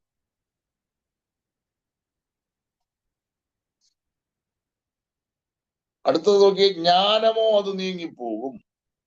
എനിക്ക് ഇവരോട് ചോദിക്കാറുള്ളത്, പ്രവചനവരം നീങ്ങിപ്പോയെന്ന് വിശ്വസിക്കുന്നെങ്കിൽ, ഭാഷാവരം നീങ്ങിപ്പോയെന്ന് വിശ്വസിക്കുന്നെങ്കിൽ, ജ്ഞാനം നീങ്ങിപ്പോയെന്ന് വിശ്വസിക്കാൻ പറ്റുമോ?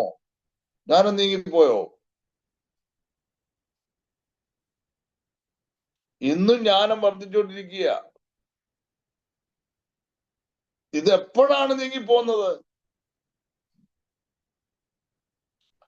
നമ്മുടെ കർത്താവായ യേശു ക്രിസ്തു ദൈവസഭയെ കൈക്കൊള്ളാൻ വേണ്ടി മധ്യാകാശത്ത് വരുമ്പോൾ ദൈവസഭയിൽ നിന്ന് എടുക്കപ്പെടും. പിന്നെ സ്വർഗത്തിൽ പിന്നെ പ്രവചനത്തിന്റെ ആവശ്യമുണ്ടോ? പറ. സ്വർഗത്തിൽ പിന്നെ അന്യഭാഷയുടെ ആവശ്യമുണ്ടോ? സഭയുടെ ഭൂമിയിൽ സ്ഥാപിക്കപ്പെട്ട ദൈവസഭയുടെ എഡിഫിക്കേഷന് വേണ്ടി, ആത്മീയ വർധനയ്ക്ക് വേണ്ടി ദൈവം കൊടുത്തിരിക്കുന്ന വരദാനങ്ങളാണ് ഇവയൊക്കെ. അത് ദൈവസഭ ഭൂമിയിലുള്ള കാലത്തോളം ഉണ്ട്. ഇത് കൊരിന്ത സഭയ്ക്ക് മാത്രമായിട്ട് കൊടുത്തെന്ന് നിങ്ങൾ ചിന്തിക്കല്ലേ. എഫെസോസിലെ വിശുദ്ധന്മാർക്ക് മാത്രമായി കൊടുത്തെന്ന് വിശ്വസിക്കല്ലേ. ദൈവത്തിന്റെ സഭ ഭാഗമായിട്ടുള്ളതല്ല. ക്രിസ്തുവിൽ മരിച്ചവരുണ്ട്, ക്രിസ്തുവിൽ ജീവിക്കുന്നവരുണ്ട്, ഇനി ജനിക്കാൻ കിടക്കുന്നവരുണ്ട്. എല്ലാം മൊത്തത്തിൽ നോക്കിയിട്ടാണ് ഇത് യൂണിവേഴ്സൽ ചർച്ചാണെന്നും ഇൻവിസിബിൾ ചർച്ചാണെന്നും പറയുന്നത്. അന്നേരം കൊരിന്ത സഭയ്ക്ക് ലഭിക്കപ്പെട്ട എല്ലാ അനുഗ്രഹങ്ങളും 21-ാം നൂറ്റാണ്ടിൽ നിലനിൽക്കുന്ന ദൈവസഭയ്ക്കും ആവശ്യമാണ്. കൊരിന്തിലെ ദൈവമക്കൾക്ക് ജീവിക്കാൻ ഓക്സിജൻ ആവശ്യമാണെങ്കിൽ 21-ാം നൂറ്റാണ്ടിലെ ദൈവമക്കൾക്കും അല്ലെങ്കിൽ മനുഷ്യർക്ക് ജീവിക്കാൻ ഓക്സിജൻ ആവശ്യമാണ്. കൊരിന്തിലെ വിശ്വാസികൾ മാത്രം ശ്വസിച്ചാൽ മതി, അത് നിന്നുപോയി. ഇനി പിന്നെ 21-ാം നൂറ്റാണ്ടിലെ ദൈവമക്കൾ ശ്വസിക്കേണ്ട കാര്യമേ ഇല്ല എന്ന് നമുക്ക് വാദിക്കാൻ പറ്റുന്ന കാര്യമാണോ?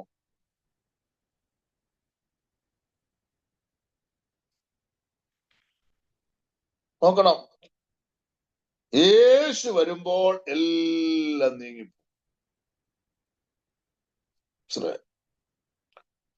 ഞാൻ അതൊന്നുകൂടി പിന്നെ ഇച്ചിരി വിശദീകരിക്കാം. വെളിപ്പാട് പുസ്തകം 19:10 ഒന്ന് വായിച്ചേ. വെളിപ്പാട് പുസ്തകം 19:10. സുജിനെ കണ്ടിട്ട് ഒരുപാട് ദിവസമായി. ഇവിടെ ഒന്നും ഇല്ലായിരുന്നോ? ഒരുപാട് തിരക്കിലായിരുന്നു. നമ്മുടെ കൂടെ ഉണ്ടായിരുന്ന ആള് നാട്ടിലായിരുന്നു. അതുകൊണ്ട് തീരെ കുഴപ്പമില്ല, അറ്റൻഡ് ചെയ്യാനൊന്നും പറ്റിയില്ല. നോക്കോളാം. വെളിപ്പാട് ദിവസം 19:10 വായിച്ചേ. ഞാൻ അവനെ നമസ്കരിക്കേണ്ടതിന് അവന്റെ കാൽക്കൽ വീണു. അപ്പോൾ അവൻ എന്നോട്, അതരുത്, ഞാൻ നിനക്കും യേശുവിന്റെ സാക്ഷ്യമുള്ള നിന്റെ സഹോദരന്മാർക്കും സഹഭൃത്യനത്രേ. ദൈവത്തെ നമസ്കരിക്ക, യേശുവിന്റെ സാക്ഷ്യമോ പ്രവചനത്തിന്റെ ആത്മാവ് തന്നെ എന്ന് പറഞ്ഞു. ഹല്ലേലൂയ. നിങ്ങൾ ഇതെല്ലാം അണ്ടർലൈൻ ചെയ്ത് പഠിക്കണം. നിങ്ങൾ ആരെങ്കിലും യേശുവിന്റെ സാക്ഷ്യം പറയുന്നെങ്കിൽ എന്താ അവിടെ എഴുതിയിരിക്കുന്നത്? The spirit of prophecy is Jesus' testimony. പ്രവചനത്തിന്റെ ആത്മാവ് എന്ന് പറയുന്നത് യേശുവിന്റെ സാക്ഷ്യമാണ്. യേശുവിന്റെ സാക്ഷ്യം പറയാൻ ആഗ്രഹിക്കുന്ന ഏത് വ്യക്തിക്കും എന്തുണ്ട്? പ്രവചനത്തിന്റെ ആത്മാവുണ്ട്. പ്രവചനത്തിന്റെ ആത്മാവ് ഇവിടെ ഇരിക്കുന്ന എല്ലാവർക്കും ഉണ്ട്, അല്ലെ? കാരണം ഈ കൃപാവരങ്ങളെ കുറിച്ചാണ് 1 കൊരിന്തി 12:10 പറയുന്നത്. ഒന്ന് വായിക്കാമോ? 1 കൊരിന്തി 12:10. അതൊന്ന് ശ്രദ്ധിച്ചോണേ എല്ലാവരും. അത് 8 മുതലാ ചൊവ്വ തുടങ്ങുന്നത്. ഒരുത്തന് ആത്മാവിനാൽ ജ്ഞാനത്തിന്റെ വചനവും മറ്റൊരുത്തിന് അതേ ആത്മാവിനാൽ പരിജ്ഞാനത്തിന്റെ വചനവും നൽകപ്പെടുന്നു. വേറൊരുത്തന് അതേ ആത്മാവിനാൽ വിശ്വാസം, മറ്റൊരുവന് അതേ ആത്മാവിനാൽ രോഗശാന്തിയുടെ വരം, മറ്റൊരുവന് വീര്യപ്രവൃത്തികൾ, മറ്റൊരുവന് പ്രവചനം, മറ്റൊരുവന് ആത്മാക്കളുടെ വിവേചനം, വേറൊരുവന് പലവിധ ഭാഷകൾ, മറ്റൊരുവന് ഭാഷകളുടെ വ്യാഖ്യാനം. എന്നാൽ ഇതെല്ലാം പ്രവർത്തിക്കുന്നത് താൻ ഇച്ഛിക്കും പോലെ അവനവന് അതതു വരം പകുത്തു കൊടുക്കുന്ന ഒരേ ആത്മാവ് തന്നെ. ആമേൻ. ഇതിനകത്ത് പ്രവചനത്തിന്റെ കാര്യം വന്നോ? പ്രവചനത്തിന്റെ കാര്യം വന്നോ? പ്രവചനം എന്ന് പറയുന്നത് കൃപാവരങ്ങളിൽ ഒന്നാണ്. കൃപാവരങ്ങളെ കുറിച്ച് പഠിക്കുമ്പോൾ പ്രവചനം അതിനകത്തുണ്ട്, ഭാഷാവരം അതിനകത്തുണ്ട്. എന്നിട്ട് ഇനി നിങ്ങൾ അടുത്തൊരു വാക്യം കൊണ്ട് വായിക്കണം. 1 കൊരിന്ത്യർ 1:7 അത് വായിച്ചേ. 1 കൊരിന്ത്യർ 1:7. ഇത് വേണോ വേണ്ട എന്നൊന്ന് പഠിക്കണമല്ലോ. 1 കൊരിന്ത്യർ 1:7. ഇങ്ങനെ നിങ്ങൾ ഒരു കൃപാവരത്തിനും കുറവില്ലാത്തവരായി നമ്മുടെ കർത്താവായ യേശു ക്രിസ്തുവിന്റെ പ്രത്യക്ഷത കാത്തിരിക്കുന്നു. Praise the Lord. എനിക്കിപ്പോ എഴുന്നേറ്റ് ചാടി ദൈവത്തെ ആരാധിക്കണമെന്നുണ്ട്. ഒരു കൃപാവരത്തിലും കുറവില്ലാത്തവരായി. എന്നിട്ട് ഈ കൃപാവരങ്ങളെ കുറയ്ക്കാൻ പറ്റുമെന്ന കാര്യമാണോ? ഇപ്പോൾ വായിച്ചു കേട്ട സകല കൃപാവരങ്ങളും എന്നുവരെ വേണമെന്നാ പൗലോസ് എഴുതിയിരിക്കുന്നേ? പറഞ്ഞേ, എന്നുവരെ വേണമെന്നാ? കർത്താവിന്റെ പ്രത്യക്ഷത വരെ. ഓ, ഒരു സ്വോത്രം പറഞ്ഞേ, എല്ലാവരും ശക്തമായിട്ട് സ്വോത്രം പറഞ്ഞേ. ആമേൻ. എന്നിട്ട് ഈ കൃപാവരങ്ങളെല്ലാം എന്റെ യേശു വരുന്നത് വരെ വേണം. അതിനെ ആർക്കും നീക്കാൻ അധികാരമില്ല. Praise the Lord. കർത്താവിന്റെ വരവ് വരെ ഭാഷാവരമുണ്ട്, പ്രവചനപരമുണ്ട്, രോഗശാന്തിയുണ്ട്, അല്ലേ? ഇതെല്ലാം ഉണ്ട്. പൗലോസിന്റെ ആഗ്രഹം നിങ്ങൾ ഒരു കൃപാവരത്തിലും കുറവില്ലാത്തവരായിരിക്കണം. അത് കുറയ്ക്കാൻ ആരെയും ഒരു സംഘടനയും ഏൽപ്പിച്ചിട്ടില്ല. കൊരിന്ത് സഭ മാത്രം വളർന്നാൽ പോരാന്നേ, എല്ലാ സഭകളും വളരണം, അല്ലേ? നിങ്ങൾ നിങ്ങളുടെ ശരീരം നോക്കിക്കേ. സ്തോത്രം. ഒരു സഭയെന്ന് പറയുന്നത് പല അവയവങ്ങൾ ചേരുന്ന സഭ. ഇപ്പൊ എന്റെ ഈ വലത്ത് കൈ ഓരോ ദിവസം കഴിയുമ്പോൾ ഇങ്ങനെ വണ്ണം വെച്ച് വരുന്നു. എന്റെ ഇടത്ത് കൈ ശോഷിച്ചു വരുന്നു. എനിക്കത് ഇഷ്ടമാണോ? നമ്മുടെ ശരീരത്തിന്റെ സ്ട്രക്ചർ എല്ലാം ഒരുപോലെ വേണം. ഒരു സഭയ്ക്ക് വേണ്ടി മാത്രമുള്ളതല്ല ദൈവത്തിന്റെ കൃപാവരങ്ങൾ. എല്ലാ അവയവങ്ങളും ഒരുപോലെ ആത്മീയ വർധന പ്രാപിക്കണം. എല്ലാ സഭകളും ഒരുപോലെ ആത്മീയ വർധന പ്രാപിക്കണം. എല്ലാ അവയവങ്ങളും അതാത് നിലകളിൽ വളരണം. അങ്ങനല്ലേ? ചിലവർ അത് 1-ാം നൂറ്റാണ്ടിലെ സഭയ്ക്ക് മാത്രം വെച്ചിരിക്കുകയായിരുന്നു.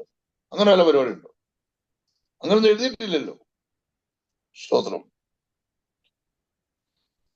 ചിലർ പറഞ്ഞ് വെളിപ്പാട് പുസ്തകം കിട്ടിയതോടുകൂടെ അംശമായത് മാറി എല്ലാം പൂർണ്ണമായി. അത് ദൈവത്തിന്റെ ആലോചനകൾ, ദൈവത്തിന്റെ ഹിതം നമ്മളോട് അറിയിക്കുന്ന തിരുവെഴുത്തുകൾ വെളിപ്പാട് പുസ്തകത്തോടുകൂടെ കംപ്ലീറ്റ് ആയി. അത് സത്യമാണ്.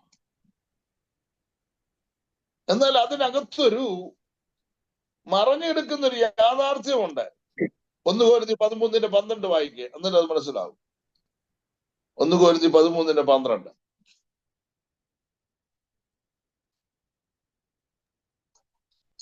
ഇപ്പോൾ നാം കണ്ണാടിയിൽ കടമൊഴിയായി കാണുന്നു, അപ്പോൾ മുഖാമുഖമായി കാണുന്നു. ഇപ്പോൾ നമുക്ക് തിരുവെഴുത്ത് പൂർണ്ണമാണ്, നമ്മുടെ കയ്യിലുണ്ട്.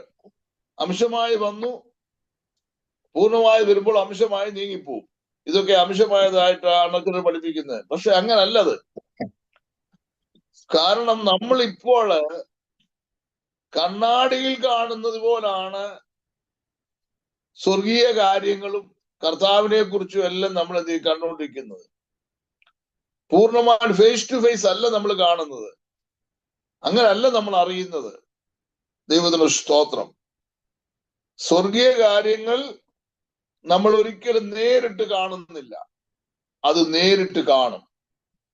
അതുവരെ ഇതെല്ലാം ഉണ്ട്. Price the Lord. അല്ലെ?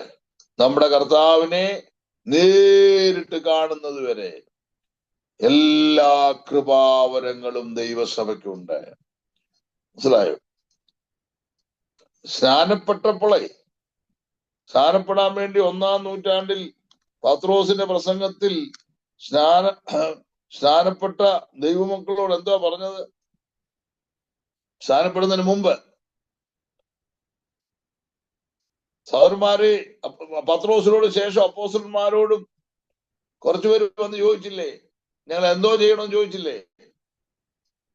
ഉടനെ പത്രോസ് എന്തോ അവരോട് പറഞ്ഞത്? കർത്താവായ യേശു ആകയാൽ നിങ്ങളുടെ പാവങ്ങളുടെ മോചനത്തിന് ഓരോരുത്തരും യേശു ക്രിസ്തുവിന്റെ നാമത്തിൽ സ്നാനമേൽപ്പീൻ, എന്നാൽ അടുത്ത പറ, ദാനം ലഭിക്കും. അത് മലയാളത്തിൽ ഒരു സിംഗുലറായിട്ടാ കാണുന്നത്, അങ്ങനല്ലത്. എന്നാൽ പരിശുദ്ധാത്മാവിന്റെ ദാനങ്ങൾ ലഭിക്കും. ഇംഗ്ലീഷ് ബൈബിളിലെല്ലാം നിങ്ങൾ നോക്കിക്കോ, the gifts of the Holy Spirit. സ്നാനപ്പെട്ട സകല ദൈവമക്കൾക്കും പരിശുദ്ധാത്മാവിന്റെ ദാനങ്ങൾ ലഭിക്കണം. ഒരാൾക്ക് മാത്രമല്ല, ഒരു സഭയ്ക്ക് മാത്രമല്ല. മനസ്സിലായോ? ഇതൊക്കെ കൂട്ടിയും കുറച്ചും ഒക്കെ പഠിപ്പിക്കുന്ന ഒരു തലമുറയിലാണ് നമ്മൾ പാർക്കുന്നത്. വഞ്ചിക്കപ്പെട്ടു പോകല്ലേ. ദൈവത്തിന് സ്തോത്രം. ഹല്ലേലൂയ. അന്നേരം ഇത്രയും കാര്യങ്ങളാണ് പ്രവാചകന്മാരെ കുറിച്ച് പറയാനുള്ളത്. കാരണം ഒരുപാട് വിഷയങ്ങൾ പറയാനുണ്ടെങ്കിലും അടുത്ത ഭാഗങ്ങളൊക്കെ പഠിക്കേണ്ടത് കൊണ്ട് ഞാനൊരു നിങ്ങൾക്ക് ജസ്റ്റ് ഒരു അറിവിന് വേണ്ടി കുറച്ച് കാര്യങ്ങൾ പറഞ്ഞു എന്ന് മാത്രമേ ഉള്ളൂ. സ്തോത്രം. അന്നേരം പുതിയ നിയമസഭയുടെ വളരെ പ്രധാനപ്പെട്ട ശുശ്രൂഷകന്മാരിൽ ഒരു വിങ്ങാണ് പ്രവാചകന്മാരെന്ന് പറയുന്നത്. അടുത്തത് സുവിശേഷകന്മാര്, ഇവാഞ്ചലിസ്റ്റ്.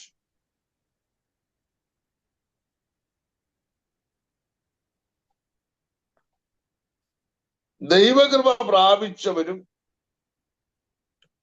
സുവിശേഷം വ്യക്തികളോടും സമൂഹത്തോടും പറയാൻ വിളിക്കപ്പെട്ടവരാണ് സുവിശേഷകന്മാര്. ആരാണ് സുവിശേഷകന്മാര്? അവർ ഒന്നാമത് ദൈവകൃപ പ്രാപിച്ചവരായിരിക്കണം, സുവിശേഷം വ്യക്തികളോടും സമൂഹത്തോടും പറയാൻ വിളിക്കപ്പെട്ടവരായിരിക്കണം. ഒരു 3-4 വാക്യങ്ങൾ വായിക്കണം. എല്ലാവരും ബൈബിളൊക്കെ തുറക്കണേ. അപ്പോസ്തലപ്രവൃത്തി 21:8 നമ്മൾ മുമ്പേ വായിച്ചതാണെങ്കിൽ ഒന്നുകൂടെ വായിക്കാം. വേറൊരാൾ എഫെസ്യ ലേഖനം 4:11, വേറൊരാള് 2 തീമോഥെയോസ് 4:5. പിറ്റേന്നാൾ ഞങ്ങൾ പുറപ്പെട്ട് കൈസരിയിലെത്തി. 7-ൽ ഒരുവനായ ഫിലിപ്പോസ് എന്ന സുവിശേഷകന്റെ വീട്ടിൽ ചെന്ന് അവനോടുകൂടെ മതി. 7 പേരിൽ ഒരുവനായ, മേശമേൽ ശുശ്രൂഷിക്കാൻ തിരഞ്ഞെടുക്കപ്പെട്ട 7 പേരിൽ ഒരുവനായ ഫിലിപ്പോസ് എന്ന സുവിശേഷകന്റെ വീട്ടിൽ ചെന്നു. മനസ്സിലായോ? അന്നേരം സുവിശേഷകൻ 1-ാം നൂറ്റാണ്ട് മുതലുണ്ട്. ഇവാഞ്ചലിസ്റ്റ്. ഇന്ന് പലർക്കും ഇവാഞ്ചലിസ്റ്റ് എന്നൊക്കെ പേര് വെച്ചാൽ വലിയ കുറച്ചിട്ട് പോലെ, പാസ്റ്റർ എന്നും അപ്പോസ്തലൻ എന്നും ഒക്കെ വെച്ചില്ലെങ്കിൽ വലിയ വിഷമമാണ്. മനസ്സിലായോ? കർത്താവിന്റെ ഒരു പാസ്റ്ററേക്കായി കൂടിയ സ്ഥാനമാണ് ഇവാഞ്ചലിസ്റ്റ് എന്നുള്ളത്. അത് മനസ്സിലാക്കണം കേട്ടോ. നമ്മുടെ ചില സംഘടനകളൊക്കെ ആദ്യം ഓർഡിനേഷൻ കൊടുക്കുന്ന ഇവാഞ്ചലിസ്റ്റ് ആയിട്ടാണ്. എന്നിട്ട് ഓർഡിനേഷൻ കൊടുത്തിട്ട് ആ ഏരിയയിൽ നിന്ന് അടുത്തൊരു ഏരിയയിൽ പോകാൻ അവർ സമ്മതിക്കത്തുമില്ല. അല്ലേ ലാൽ പാസ്റ്ററെ? ഒരു സുവിശേഷകൻ എന്ന് പറഞ്ഞാൽ ലോകം മുഴുവൻ പോകേണ്ട ആളാ. അതാണ് ഇവാഞ്ചലിസ്റ്റ്. ആദ്യം ഇവാഞ്ചലിസ്റ്റ് ആയിട്ട് ഓർഡിനേഷൻ കൊടുത്തിട്ട് പിന്നെയാണ് പാസ്റ്ററായിട്ട് ഓർഡിനേഷൻ തരുന്നത്. ഇവാഞ്ചലിസ്റ്റ് ആയിട്ട് ഓർഡിനേഷൻ കിട്ടിയ ഒരാളെ അവരുടെ ടെറിട്ടറിക്ക് അപ്പുറത്ത് വിടത്തില്ല അവര്. അതൊക്കെ ഈ ലോകത്തിന്റെ ചട്ടമാണ് കേട്ടോ. ദൈവത്തിന്റെ വചനം പറയുമ്പോൾ അവൻ സഭയിൽ ചിലരെ, എഫീസർ 4:11 വായിച്ചേ. അവൻ ചിലരെ അപ്പോസ്തലന്മാരായും ചിലരെ പ്രവാചകന്മാരായും ചിലരെ സുവിശേഷകന്മാരായും ചിലരെ ഇടയന്മാരായും ഉപദേഷ്ടാക്കന്മാരായും നിയമിച്ചിരിക്കുന്നു. എക്സ്ട്രാ ഓർഡിനറി മിനിസ്റ്റേഴ്സിൽ ഒരു വിങ്ങാണ് ഇവാഞ്ചലിസ്റ്റ് എന്ന് പറയുന്നത്. അസാധാരണ ശുശ്രൂഷകൾ. അവരുടെ അവരുടെ ടെറിട്ടറിക്ക്, അവരുടെ ഏരിയയ്ക്ക് ലിമിറ്റ് ഇല്ല. They can go everywhere. They can tell the gospel across the world. ലോകം മുഴുവൻ പറയാം, ഒരു ലിമിറ്റും ഇല്ല. ഒരു സുവിശേഷകൻ എവിടെയും പോവാം. കുടില് മുതൽ കൊട്ടാരം വരെ പോയി സുവിശേഷം പറയാം. അത് നാളെ ആരെങ്കിലും നിങ്ങളെ സുവിശേഷം എന്ന് വിളിച്ചാൽ രാമൻ പറഞ്ഞോണം. സ്തോത്രം. മാത്രമല്ല 2 തീമോഥെയോസ് 4:5 നമ്മൾ എന്നാ സുവിശേഷകൻ എന്ത് ചെയ്യണം? വായിച്ചു. 2 തീമോഥെയോസ് 4:5. നീയോ സകലത്തിലും നിർമ്മതനായിരിക്ക, കഷ്ടം സഹിക്ക, സുവിശേഷകന്റെ പ്രവൃത്തി ചെയ്യുക, നിന്റെ ശുശ്രൂഷ നിറപടിയായി. അതാണ് വിഷയം. സുവിശേഷകന്റെ പ്രവൃത്തി ചെയ്യണം. സുവിശേഷകൻ എന്ത് ചെയ്യണം? സുവിശേഷകന്റെ പ്രവൃത്തി ചെയ്യണം. സുവിശേഷകനായിട്ട് ആ ദൈവം തിരഞ്ഞെടുത്തെങ്കിൽ പാസ്റ്റർ നല്ല ജോലിയാന്ന് പറഞ്ഞുകൊണ്ട് ആ പാസ്റ്റർ പണിക്ക് പോകില്ല. ചിലപ്പോൾ വിജയിക്കാൻ സാധ്യത കുറവാണ്.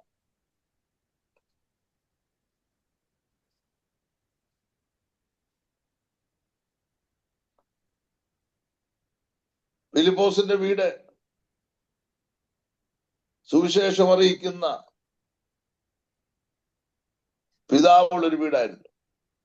മുമ്പേ ഓർപ്പിച്ച പോലെ അദ്ദേഹത്തിന്റെ മക്കൾ പ്രവചിക്കുന്നവരായിരുന്നു. മനസ്സിലായോ? ഒരു സുവിശേഷകൻ ലോകത്തിന്റെ 4 ദിക്കുകളിലും സുവിശേഷം എത്തിക്കുന്നവരാണ്.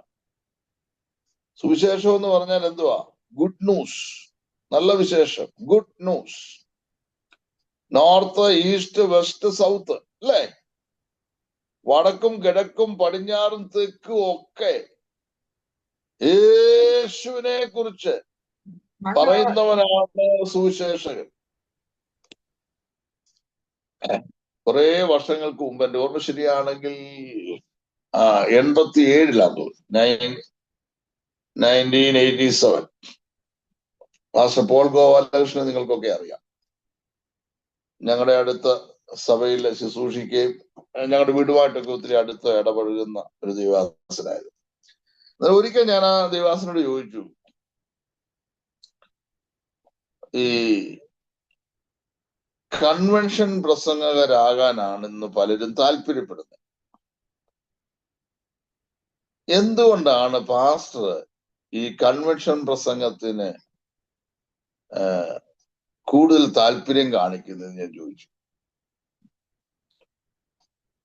അദ്ദേഹം എന്നോട് പറഞ്ഞൊരു സത്യമുണ്ട്, ഇന്നും എന്റെ മനസ്സിലുണ്ട്. അദ്ദേഹം പറഞ്ഞത്, സൈമൺ ഒരു കാര്യം അറിയണം, നമുക്ക് ഒരാളോട് സുവിശേഷം പറയണമെങ്കിൽ ചിലപ്പോൾ 1 മണിക്കൂറോ 1.5 മണിക്കൂറോ ഒക്കെ വേണ്ടി വരും ചിലപ്പോൾ. അതേസമയം അത്രയും സമയം കൊണ്ട് നമുക്കൊരു കൺവെൻഷൻ വേദി കിട്ടിയാൽ 100 പേരോട്, 200 പേരോട്, 500 പേരോട്, 1000 പേരോട്, 10,000 പേരോട് പറയാം ഒറ്റ സമയത്തിൽ. ആ 1.5 മണിക്കൂർ കൊണ്ട് നമുക്ക് ഇഷ്ടം പോലെ ആൾക്കാരോട് എന്ത് ചെയ്യാം? ദൈവവചനം പറയാം. തന്നെ ഒരാളോട് പറയുന്നതാണോ ഏറ്റവും വലുത്? 1000 പേരോട് പറയുന്നതാണോ? അത് ഭയങ്കരമായിട്ട് ചിന്തിച്ചു. ഞാൻ പറയുന്നത് സ്തോത്രം, വ്യക്തിപരമായ ആളാം പ്രതി വേലയൊക്കെ നല്ലതാണ്. എങ്കിലും സ്തോത്രം, ഇപ്പം നമ്മുടെ നാട്ടിലൊക്കെ മുറ്റത്ത് കൺവെൻഷൻ, പരസ്യവും എല്ലാം ഭയങ്കര ശക്തമാണ്. സുവിശേഷ വിരോധികൾ വർദ്ധിച്ചു വരുന്നു, പീഡനങ്ങൾ വർദ്ധിച്ചു വരുന്നു. എങ്കിലും കർത്താവിന് വേല വളരെ ഫാസ്റ്റായിട്ട് നടന്നുകൊണ്ടിരിക്കുകയാണ്. സ്തോത്രം. അന്നേരം നമുക്ക് എന്ത് ചെയ്യാം? ഇത് വിളംബരം, ഗുഡ് ന്യൂസ് എന്ന് പറഞ്ഞാൽ വിളംബരം ചെയ്യാം, അടക്കി വെക്കാനുള്ളതല്ല. സ്തോത്രം. പരിശുദ്ധാത്മാവിന്റെ ശക്തിയാൽ സുവിശേഷത്തിന്റെ വിളംബരം ചെയ്യുന്നവരാണ് ആര്? സുവിശേഷകന്മാര്, അല്ലെ ഇവാഞ്ചലിസ്റ്റ്. സ്തോത്രം. Evangelism is the proclamation of the gospel by the power of the Holy Spirit എന്നാണ്. പരിശുദ്ധാത്മാവിന്റെ ശക്തിയാൽ വിളംബരം ചെയ്യുക. മനസ്സിലായോ?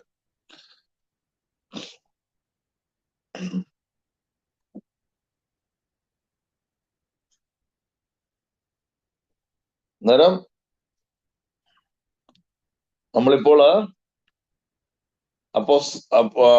അപ്പോസ്തലന്മാരെ കുറിച്ച് ചിന്തിച്ചു, പ്രവാചകന്മാരെ കുറിച്ച് ചിന്തിച്ചു, സുശേഷകന്മാരെ കുറിച്ച് ചിന്തിച്ചു. മനസ്സിലായോ? ഇനി നമ്മള് ഇടയന്മാരെ കുറിച്ച് ചിന്തിക്കാൻ പോവാം. അതുകൂടെ ചിന്തിച്ചിട്ട് നമ്മുടെ ഇന്നത്തെ ക്ലാസ് നിർത്താം. ബൈബിളിൽ പാസ്റ്റേഴ്സ് എന്നുണ്ട്, ഡീക്കൻസ് എന്നുണ്ട്, ഓവർസിയേഴ്സ് എന്നുണ്ട്. അങ്ങനെ പല പേരുകൾ ഒരു സഭാ ശുശ്രൂഷകനെ നമുക്ക് കാണാൻ കഴിയും.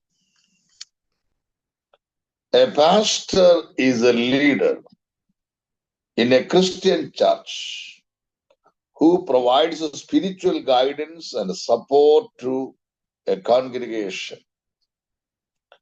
ഒരു പാസ്റ്റർ എന്ന് പറഞ്ഞാൽ ആരാണ്? ഒരു ക്രിസ്തീയ സഭയ്ക്കകത്ത് ആത്മീയ വഴി കാണിച്ചു കൊടുക്കുന്ന വ്യക്തിയാണ്. ഒരാൾക്ക് ആത്മീയമായിട്ട് വളരാനുള്ള സഹായം ചെയ്തു കൊടുക്കുന്ന വ്യക്തിയാണ്.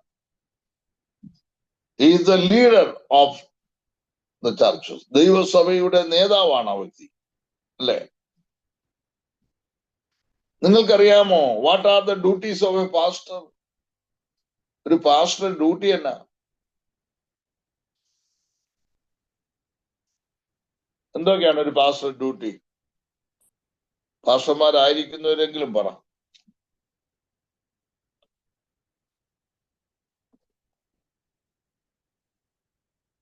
ഒരു ഡ്യൂട്ടി ഇല്ല. സഭാപരിപാലനം. നമ്പർ 1 സ്പിരിച്വൽ ലീഡർഷിപ്പ്, വചനം പഠിപ്പിക്കുക. ആത്മീയ നേതൃത്വം. ഒരു സഭയുടെ ആത്മീയ നേതൃത്വം സഭാ സെക്രട്ടറിയുടെ കയ്യിലല്ല, കമ്മിറ്റിയുടെ കയ്യിലല്ല, പണമുള്ളവന്റെ കയ്യിലല്ല, ഹോള് വെച്ച് തന്നവന്റെ കയ്യിലല്ല. ഒരു സഭയുടെ ആത്മീയ നേതൃത്വം ആരുടെ കയ്യിലായിരിക്കണം? ഇടയന്റെ കയ്യിലായിരിക്കണം. മനസ്സിലായോ? ഇടയന്റെ കയ്യിലായിരിക്കും സ്പിരിച്വൽ ലീഡർഷിപ്പ്.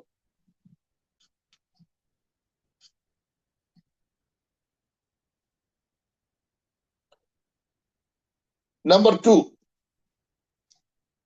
രണ്ടാമത്തെ ഡ്യൂട്ടി. ഒരു ഇടയന്റെ രണ്ടാമത്തെ ഡ്യൂട്ടി ടീച്ചിങ് ആൻഡ് പ്രീച്ചിങ്. ദൈവവചനം പഠിപ്പിക്കുക, ദൈവവചനം പ്രസംഗിക്കുക. ഒരു ദിവസം ഒരാഴ്ചയിൽ എത്ര പ്രസംഗങ്ങൾ ഉണ്ടാക്കണം ഒരു പാസ്റ്റർക്ക്?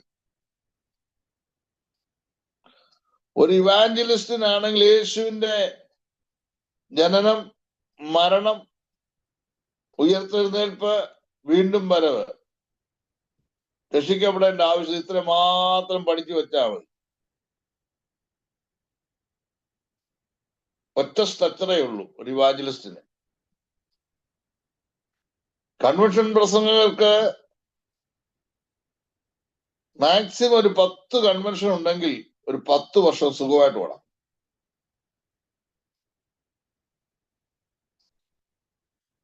ഒരു സഭാ ശുശ്രൂഷകന് ചില സഭകളിലാണെങ്കിൽ 10 പ്രസംഗം ഒരാഴ്ച തന്നെ വേണം. പ്രത്യേകിച്ച് 21 ദിവസം ഉപവാസ പ്രാർത്ഥനയൊക്കെ നടക്കുവാണെങ്കിൽ എത്ര പ്രസംഗങ്ങൾ വേണം, അല്ലേ? വേദവസം വായിച്ച് എത്ര വെട്ടോ വായിക്കുന്നത്, അല്ലേ? Praise God. Joseph Chacko pastor ഞാൻ പറഞ്ഞത് ശരിയല്ലേ? ഈ കഴിഞ്ഞ ആഴ്ച സങ്കീർത്തനം ഈ ആഴ്ച പ്രസംഗിക്കാൻ പറ്റുമോ? ഇല്ല സാറേ.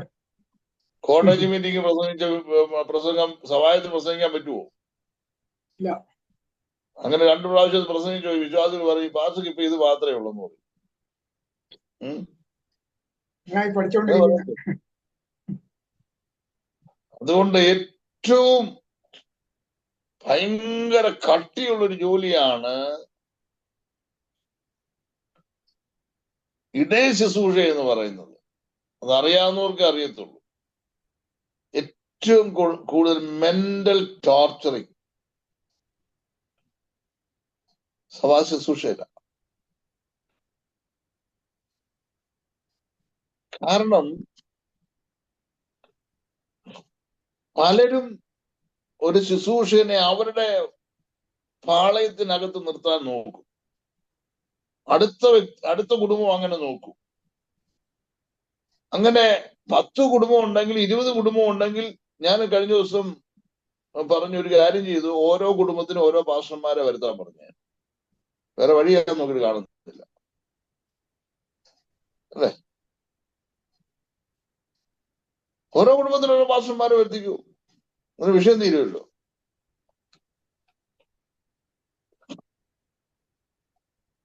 ഈ സമാഗമനം കൂടാനും പഠിക്കുമ്പോൾ ഞാൻ ഒത്തിരി ഇഷ്ടപ്പെട്ടിട്ട് പഠിപ്പിക്കുന്ന ഒരു ടോപ്പിക്കാണ് ടാബർനക്കിൾ. ഈ ലേവിയുടെ പുത്രന്മാരെയാണ് സമാഗമന കൂടാരത്തിന്റെ ഉപകരണങ്ങളൊക്കെ ചുമക്കാൻ തെരഞ്ഞെടുത്തത്. ഈ ഗർശോന്റെ ജോലി എന്ന് പറഞ്ഞാൽ തിരശീലകള്, മറശീലകൾ, ഇങ്ങനെയുള്ള സാധനമൊക്കെ ചുമക്കാനാ. അവർക്ക് വണ്ടിയും കാളയൊക്കെ കൊടുത്തു അത് കൊണ്ടുപോകാൻ, ഭാരം കുറഞ്ഞ ഐറ്റം. പിന്നെ മെരാരി എന്ന് പറഞ്ഞൊരു ഗ്രൂപ്പുണ്ട്. അവർക്ക് കുറ്റി, കൊളുത്ത്, അന്താഴം, പലക, ഇങ്ങനെയുള്ള സംഭവങ്ങളാണ്. അവർക്കും വണ്ടിയും കാളയും കൊടുത്തു. എന്നാൽ കഹാത്ത് എന്ന് പറഞ്ഞൊരു ഗ്രൂപ്പുണ്ട് നമ്മുടെ ഗർഷോൻ, മെരാരി, കഹാത്ത്, ലേവിയുടെ പുത്രന്മാരാ. ഈ കഹാത്തിന്റെ ജോലി എന്ന് പറയുന്നത് സമാഗമന കൂടാരത്തിന്റെ അകത്തുള്ള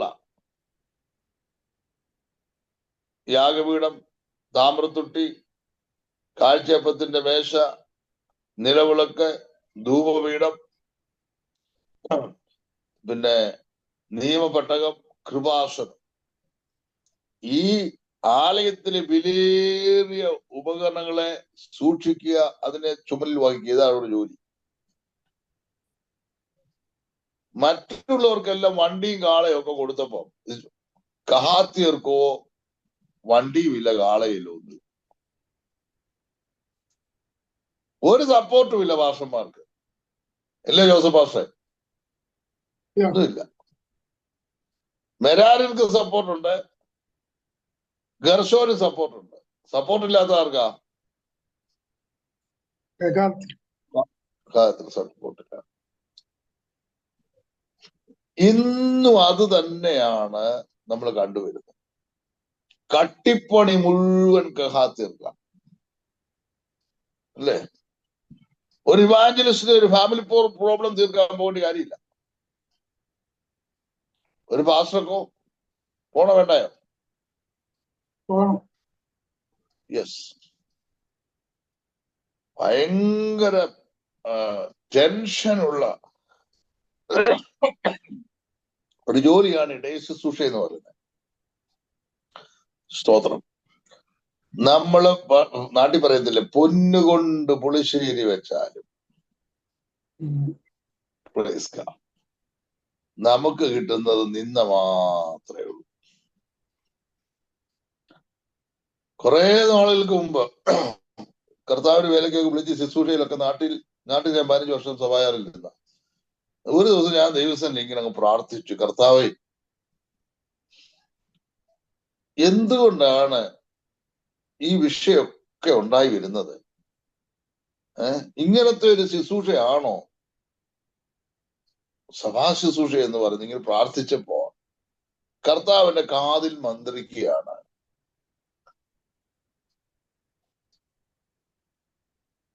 സഭാ ശുശ്രൂഷ ചെയ്യുന്ന ദൈവദാസന്മാർ അല്ലെങ്കിൽ ഒരു ഇടയന്റെ യോഗ്യത അവൻ ദോഷം സഹിക്കുന്നവൻ ആയിരിക്കണം. തീർന്നില്ലേ? കർത്താവിനാ പറയുന്നത്, അവൻ ദോഷം സഹിക്കണം. ദോഷം സഹിക്കണം. മനസ്സിലായി?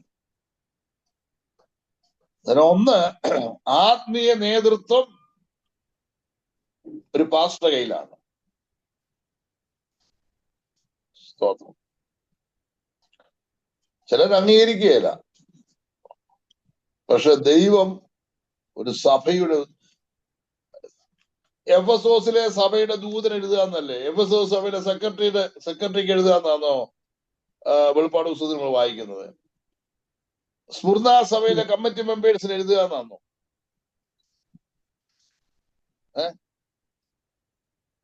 ഫിലദൽഫിയ സഭയിലെ സോമച്ചാൻ എഴുതുക, അങ്ങനെയാണോ? IPC-ക്കാര് കേൾക്കണ്ട. ലവോദിക്ക സഭയിലെ മറിയാമ്മ സഹോദരിക്ക് എഴുതുക, അങ്ങനാണോ? അങ്ങനെ അല്ലെന്നേ. ഒരു പാസ്റ്റർ ആ സഭയുടെ ലീഡർഷിപ്പിൽ ഉള്ളവനാണ്, ലീഡറാണ്. അത് ജനം അംഗീകരിച്ച് നോക്കൂ. മനസ്സിലായോ? ദൈവത്തിന്റെ മുമ്പിൽ സംഘടനകളൊന്നുമില്ലല്ലോ. അന്നേരം ടീച്ചിങ് ആൻഡ് പ്രീച്ചിങ്, അതാ നമ്മൾ ചിന്തിച്ചുകൊണ്ടിരിക്കുന്നത്. ദൈവവചനം ശരിക്കും പഠിപ്പിക്കണം. കാരണം ഒരുപാട് ദുരുപദേശങ്ങൾ വർദ്ധിച്ചുകൊണ്ടിരിക്കുന്ന ഒരു തലമുറയിലാണ് നമ്മൾ പാർക്കുന്നത്. ഒരുപാട് ദുരുപദേശം. അതിനെ ഡിഫെൻഡ് ചെയ്യേണ്ട ജോലി നമ്മുടെ ജോലിയാണ്. നന്നായി പ്രസംഗിക്കണം, പാപബോധം വരണം. സ്തോത്രം. ഇനി നോക്കിക്കേ, മൂന്നാമത്തെ ഡ്യൂട്ടി എന്നാ പാസ്റ്ററുടെ? Pastoral care. അതാണ് ആദ്യമേ ആരോ പറഞ്ഞല്ലോ, പരിപാലനം അല്ലേ? എനിക്ക് ലാലു പാസ്റ്റർ ആയിരിക്കും പറഞ്ഞത്. സഭാപരിപാലനം, support and guidance to individuals in need, providing counselling and comfort. അന്നേരം അതാത് സമയങ്ങളിൽ ദൈവമക്കൾക്ക് വേണ്ടുന്ന, കുടുംബങ്ങൾക്ക് വേണ്ടുന്ന, വ്യക്തികൾക്ക് വേണ്ടുന്ന കരുതൽ, പരിപാലനം, ആശ്വാസം ഒരു ദൈവവാസം ഉണ്ടായിരിക്കണം. അത് അത്യാവശ്യമാണ്.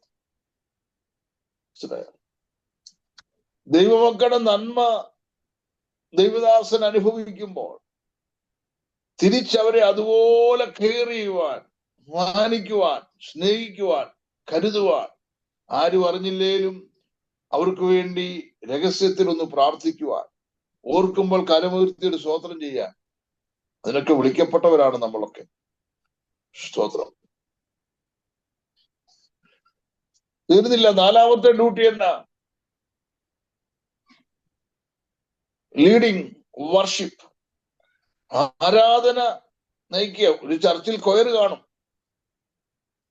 കൊയർ മെമ്പേഴ്സ് ഒക്കെ ചിലപ്പം വലിയ വലിയ സഭകളിലൊക്കെ ഉണ്ട്. എന്റെ ചർച്ചിലും ഉണ്ട്, കൊയറൊക്കെ ഉണ്ട്. എങ്കിലും ആ കൊയറിന്റെയും നേതൃത്വം ആരുടെയിലാണെന്നറിയാമോ? പാസ്റ്ററിലായിരിക്കണം. ആകെപ്പാടെ 2 മണിക്കൂറുള്ള ഒരു ഗസ്റ്റ് ഉണ്ട്, അദ്ദേഹത്തിന് 1 മണിക്കൂർ പ്രസംഗിക്കാൻ കൊടുക്കണം. അന്നേരം കൊയറങ്ങ് തീരുമാനിക്കുക, ഇന്ന് 1 മണിക്കൂർ അങ്ങ് പാട്ട് പാടിയേക്കാം, അല്ല ഇന്ന് ആരാധന അങ്ങ് നീട്ടിയേക്കാം എന്നൊക്കെ പറഞ്ഞ പോയില്ലേ. അന്നേരം ബ്രേക്ക് ചവിട്ടേണ്ടിടത്ത് പാസ്റ്റർ ബ്രേക്ക് ചവിട്ടണം. മനസ്സിലായോ? അതിനുള്ള ഉത്തരവാദിത്വം നമുക്കുണ്ട്.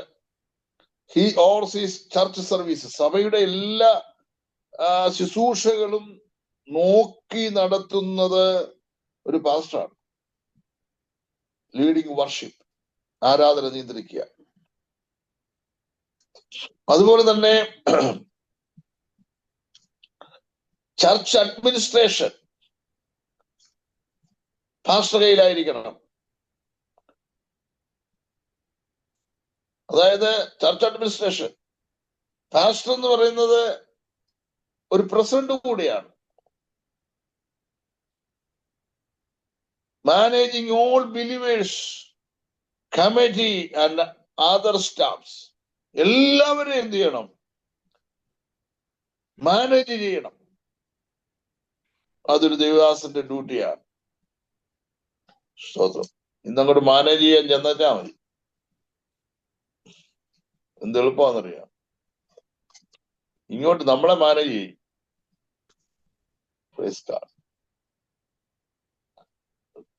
അതുകൊണ്ടാണ് ദൈവങ്ങളെ സത്യം പറഞ്ഞ ഈ മലയാളികളുടെ ഇടയ്ക്കാണ് ഏറ്റവും കൂടുതൽ പ്രശ്നങ്ങളുള്ളത്. അസൂയയും സ്പർദ്ധയും നോണയും പ്രശ്നങ്ങളും. നിങ്ങൾ ഇംഗ്ലീഷ് ചർച്ചിലൊക്കെ മറ്റു കോൺഗ്രിഗേഷനൊക്കെ പോയി അവർക്ക് ഇതിനൊന്നും നേരമേ ഇല്ല. Price the Lord.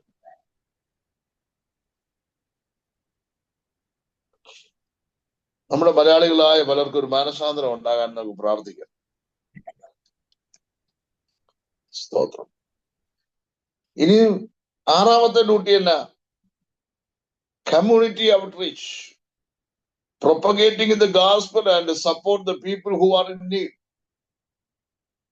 നമ്മള് ചർച്ചിനകത്തുള്ള ശുശ്രൂഷകളൊക്കെ ചെയ്യുമ്പോൾ തന്നെ സഭ ഒരു മിഷൻ ചർച്ച ആയിരിക്കണം. ആ മിഷൻ ചർച്ചിന്റെ ലീഡറാണ് പാസ്റ്റർ.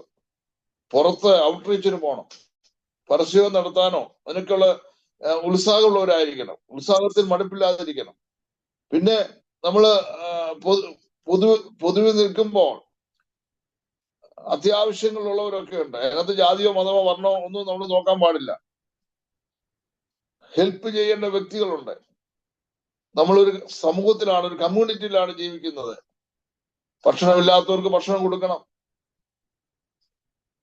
പഠിക്കാൻ നിവൃത്തിയില്ലാത്തവർക്ക് 2 ബുക്ക് വാങ്ങിച്ചു കൊടുക്കണം. ഫീസ് കൊടുക്കാൻ നിവൃത്തിയില്ലാത്ത കുഞ്ഞുങ്ങളുണ്ടെങ്കിൽ അവർക്ക് 1 മാസത്തെ ഫീസ് കൊടുക്കണം. അതൊക്കെ വളരെ അത്യാവശ്യമുള്ള കാര്യങ്ങൾ തന്നെയാണ്, അല്ലേ? ഈ പാസ്റ്റേഴ്സ് എന്നുള്ളത് ഈ പ്രൊട്ടസ്റ്റന്റ് വിഭാഗത്തിൽപ്പെട്ട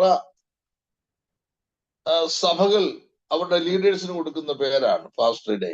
എന്നാൽ കാത്തലിക് ചർച്ച്, ഓർത്തഡോക്സ്, മർത്തോമ ചർച്ചൊക്കെ അവരുടെ ശുശ്രൂഷകന്മാർക്ക് പ്രീസ്റ്റ് എന്നാണ് കൊടുക്കുന്നത്. പ്രീസ്റ്റ്. ഇവിടെയും പാസ് എന്ന് പറഞ്ഞാലൊന്നും ആർക്കും അറിയത്തില്ല. ഇവിടെ ഗവൺമെന്റിൽ എപ്പോഴും പ്രീസ്റ്റ് എന്നാണ് അറിയപ്പെടുന്നത്. മനസ്സിലായോ? നമുക്ക് 2-3 കാര്യങ്ങൾ പറഞ്ഞ് നിർത്താൻ പോവാണ്. അവരുടെ യോഗ്യതകൾ, ഒരു പാസ്റ്ററിന്റെ യോഗ്യതകൾ 1 തീമോഥെയോസ് 3-ാം അധ്യായം 1 മുതൽ 7 വരെയും തീത്തോസിന്റെ ലേഖനം 1-ാം അധ്യായം 5 മുതൽ 9 വരെയുണ്ട്. 1 തീമോഥെയോസ് 3-ന്റെ 1 മുതൽ 7 വരെ, തീത്തോസ് 1-ന്റെ 5 മുതൽ 9 വരെ. ഇത് വായിക്കണ്ട, അടുത്ത ക്ലാസ്സിൽ വായിച്ചാൽ മതി. 2 കാര്യങ്ങൾ പറഞ്ഞ് നിർത്തുന്നു. ഒരു സ്ഥാനത്തിനും വേണ്ടിയും ഈ ഇടയ ശുശ്രൂഷ ഏറ്റെടുക്കരുത്. അത് ശിക്ഷാർഹമാണ്. ദൈവം തിരഞ്ഞെടുക്കാതെ ഒരു ഉപദേഷ്ടാവായിരിക്കുവാൻ അല്ലെങ്കിൽ ഒരു ഇടയനായിരിക്കാൻ തുനിയരുത്. അത് ശിക്ഷാർഹമാണ്. യാക്കോബിന്റെ ലേഖനം 3-ന്റെ 1 വായിക്കാം. യാക്കോബ് 3-ന്റെ 1.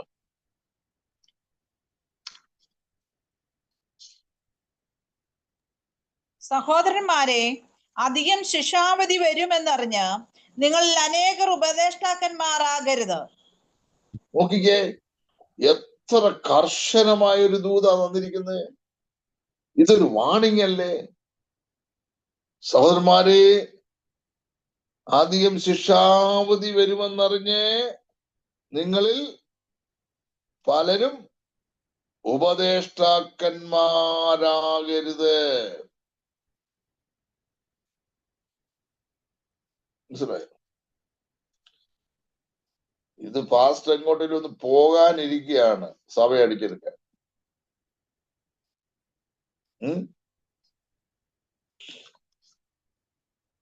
എന്റെ എത്രയോ സ്നേഹിതന്മാര് ഈ ഗൾഫ് രാജ്യങ്ങളിലൊക്കെ നാട്ടിൽ വെക്കേഷന് പോയിട്ട് ചിലരെയൊക്കെ ഏൽപ്പിച്ചിട്ട് തിരിച്ചു വരുമ്പോൾ സഭ പോലും തരത്തില്ല. അവനെ കൊണ്ടുപോവാ. മനസ്സിലായോ? എത്ര പാപമാണെന്നറിയാമത്. ദൈവം ഏൽപ്പിക്കുക. ഞാൻ പലപ്പോഴും പറയും, ഇങ്ങനെയുള്ള ആളുകള് എന്തുകൊണ്ടാണ് മറ്റൊരു സ്ഥലത്ത് ഒരു പൈനിയർ വർക്ക് എടുത്ത് മറ്റുള്ളവരെ പോലെ പ്രവർത്തിച്ച് ഒരു ചർച്ച ഉണ്ടാക്കാത്തത് തന്നെ? അതിന് നമ്മുടെ സമയം വേർതിരിക്കണം, പൈസ മുടക്കണം, കഷ്ടപ്പെടണം, അല്ലെ? ഒരു ആത്മാവിനെ കിട്ടുക എന്ന് പറഞ്ഞാൽ അത്ര എളുപ്പമൊന്നുമല്ല. ആരെങ്കിലും അധ്വാനിച്ചത് തട്ടിയെടുക്കാൻ വളരെ എളുപ്പമാണ്. സ്വന്തമായി അധ്വാനിക്കുക എന്ന് പറഞ്ഞാൽ അതിന് വില കൊടുക്കേണ്ടതായിട്ട് വരും, അല്ലെ? സ്തോത്രം. എന്ന മറുഭാഗം ഞാൻ പറയാം, ഒരാൾ ദൈവവിളി അനുസരിച്ച് ഈ വേല തിരഞ്ഞെടുത്താൽ അത് ഏറ്റവും നല്ലതാണ്, അല്ലെ? ദൈവവിളി അനുസരിച്ച് ഈ വേല തിരഞ്ഞെടുത്താൽ ഏറ്റവും നല്ലതാണ്. Praise God. ഒരു ഇടയന്റെ യോഗ്യതകൾ നമുക്ക് അടുത്ത ക്ലാസ്സിൽ പഠിക്കാം. ദൈവം നമ്മെ സഹായിക്കുമാറാകട്ടെ. കണ്ണുകളടയ്ക്കാം, നമുക്ക് പ്രാർത്ഥിക്കാം. സുജിനെ കുറച്ചു ദിവസങ്ങൾക്ക് ശേഷമാണ് കിട്ടിയത്. സുജിൻ പ്രാർത്ഥിച്ചാൽ.